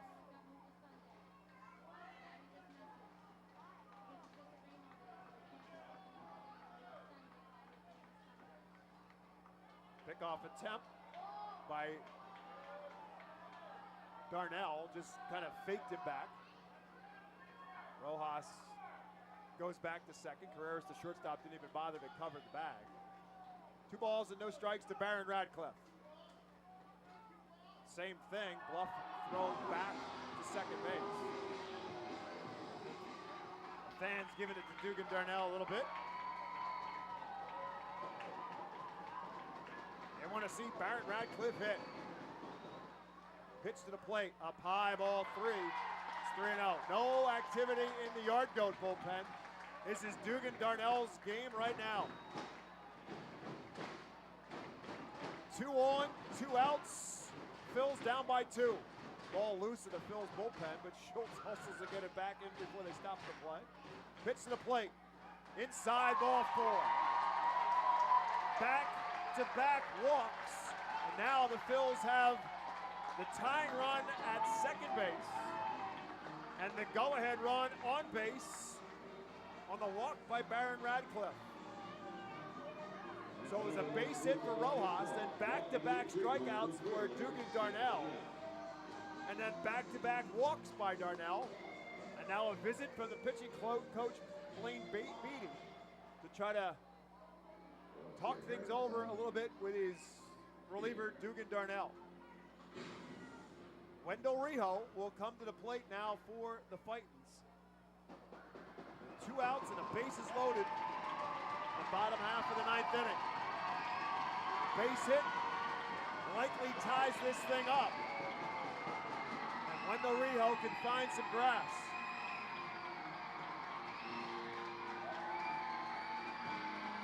Juan Rojas now at third. Matthew Crew, the pinch runner, at second. Baron Radcliffe is at first. Wendell Rijo, who led Reading in RBIs last year with 53 and was voted the team MVP, will look to do the same tonight here in Baseball Town.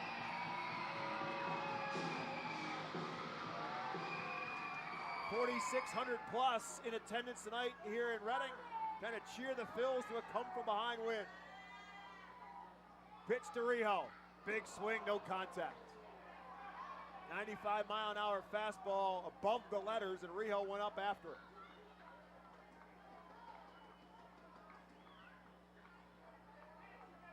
Wendell 1 for 4 on the night. Singled back in the first inning. Takes this one up on a breaking ball, low and away, and it's 1-1.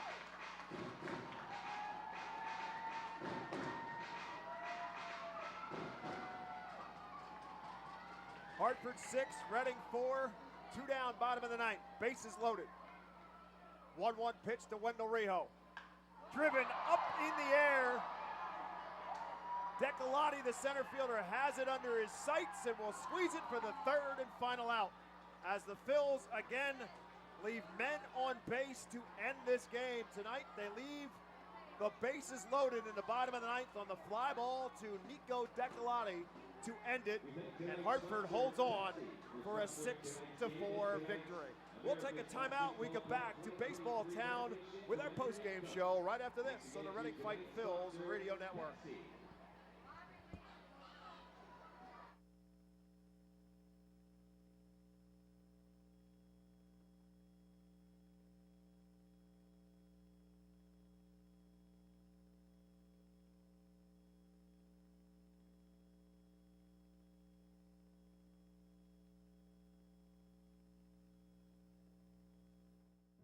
Unlike any other area in FirstEnergy Stadium, the Savage 61 Dugout Suite puts you in the closest seat to the action on the field. Located just a few feet from the diamond on the first base side with covered seating, abilities of motion accessible seating, and the most unique view around. Your group will thank you over and over again for this one-of-a-kind experience. Tickets for the Dugout Suite start at $27 and include options to add food Saddle Auto and Group drink Deck is a packages. great spot for all fans of a summer picnic and great tailgate atmosphere. During your picnic, The Promax Fence Systems Foul Porch is an exclusive group experience. Located in our left field corner, groups of 20 to 30 people are treated at 2.5 hours of all-you-can-eat buffet and drinks. And children Festive atmosphere with a bird's-eye view of the visiting bullpen. Regular season tickets are $34 for groups of 20 or more. Call us today at 610-370-BALL to reserve a spot for your The group. Louisiana Swamplands. Out here, you're either lunch or you're enjoying The it. Penn State Make Health sure you St. end up Joseph on top 67 of the Club is the all-powerful original lineup of Kia hospitality area at SUVs, FirstEnergy like the Stadium. Telluride, Sportage, and Sorrento, Conveniently equipped located with along the available third all-wheel base side, drive, the higher 67 ground Club clearance, gives you a and the front row interior seat to all the capacity to action bring at the everything hot you corner. need.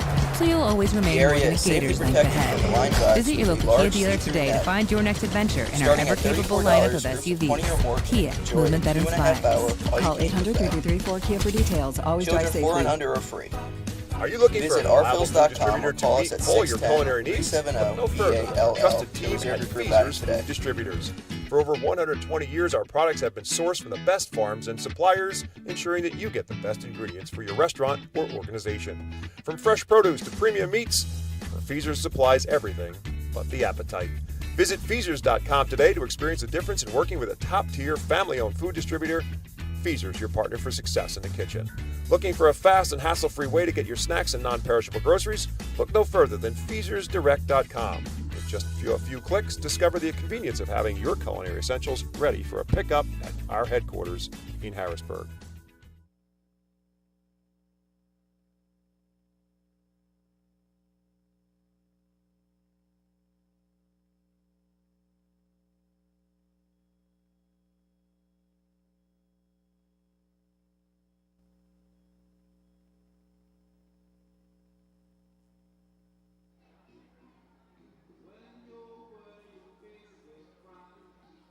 Welcome back to our post-game show where the Reading Fightin' Phils fall to the Hartford Yard Goats. Phils try to mount a comeback in the bottom half of the ninth inning. They got the bases loaded, but they come up empty, and they fall to the Yard Goats by a final score of 6-4. So Hartford now takes a 3-1 lead in this six-game series. Phils and Yard Goats back in action tomorrow night. Well, men left on base. The story for the Phils tonight go along with some errors and some walks. It was not a good recipe for success unless you happen to be with the Hartford Yard Goats. Hartford with 6 runs on just 5 hits. But to go along with 6 walks by the Phils pitching staff and 4 errors committed by the defense. Reading, on the other hand, with 4 runs on 10 hits. Hartford did not commit an error, and Reading left 10 men on base. Hartford got a run in the first on a walk to Zach Bean. He stole second base, and then Hunter Goodman drove him in with a double to make it a 1-0 game. But Reading countered in the bottom half of the first inning. Oliver Dunn with a single. Carlos De La Cruz with a double to put runners at second and third. McCarthy Tatum hit a slow roller in the infield to the third baseman, Brett Boswell, who made the play to first and allowed the run to score. So it was an RBI for Tatum. And it allowed Carlos De La Cruz to move up to third base with 2 outs, and then Baron Radcliffe came up and deposited it over the left center field fence for a 2-run home run to put the Phils on top 3-1. Hartford came back with a 2-spot in the 4th inning. Walk's a big piece of that puzzle, as Hunter Goodman got it started with a walk, and then another walk to Grant Levine, fielder's choice for Julio Carreras. Then a single by Drew Romo and an error on the play. When it was all said and done, a couple of runs scored, and what was not a pretty inning for Reading. And that tied the game up at 3 apiece. Hartford took the lead for good on a Zach Bean solo home run in the 5th inning. That made it a 5-3 game. And then another run for the Goats in the 6th inning. And some defensive issues again for Reading led to that. On a comebacker to the mound, Tyler McKay, the pitcher, threw it to Julio De La Cruz, who either didn't see the ball or didn't think McKay had it, but it hit him in the chest and dropped for an error. And Carreras came around to score on the play, or later on in the inning, to put Hartford on top at that point in time by a 6-3 score. Reading came back with a run in the bottom of the 6th on a solo home run by Cody Roberts to make it a 5-4 game. But then a solo home run for Colin Simpson in the 7th inning turns out to be the difference on the board at 6-4. So again, for Hartford, 6 runs on 5 hits, and they did not commit an error. They left 4 men on base. For Reading, 4 runs on 10 hits, and they committed 4 errors, and they left 10 on base. Time of the game, 2 hours and 25 minutes, 4,653. The attendance tonight in Baseball Town, watching the Reading Fightin' Phils and the Hartford Yard Goats. They'll be back in action tomorrow night. 5:15 is our first pitch time here in Reading. Starting pitching matchup, left-handed pitcher Josh Hendrickson going for the Phils, a right-handed pitcher Andrew Casada on the mound for the Hartford Yard Goats. Join us for the pregame show on the Plaza. Tyler Henson, the heading coach for the Reading Fightin' Phils, will be our guest on the pregame show here in Baseball Town on Tompkins Vis Plaza.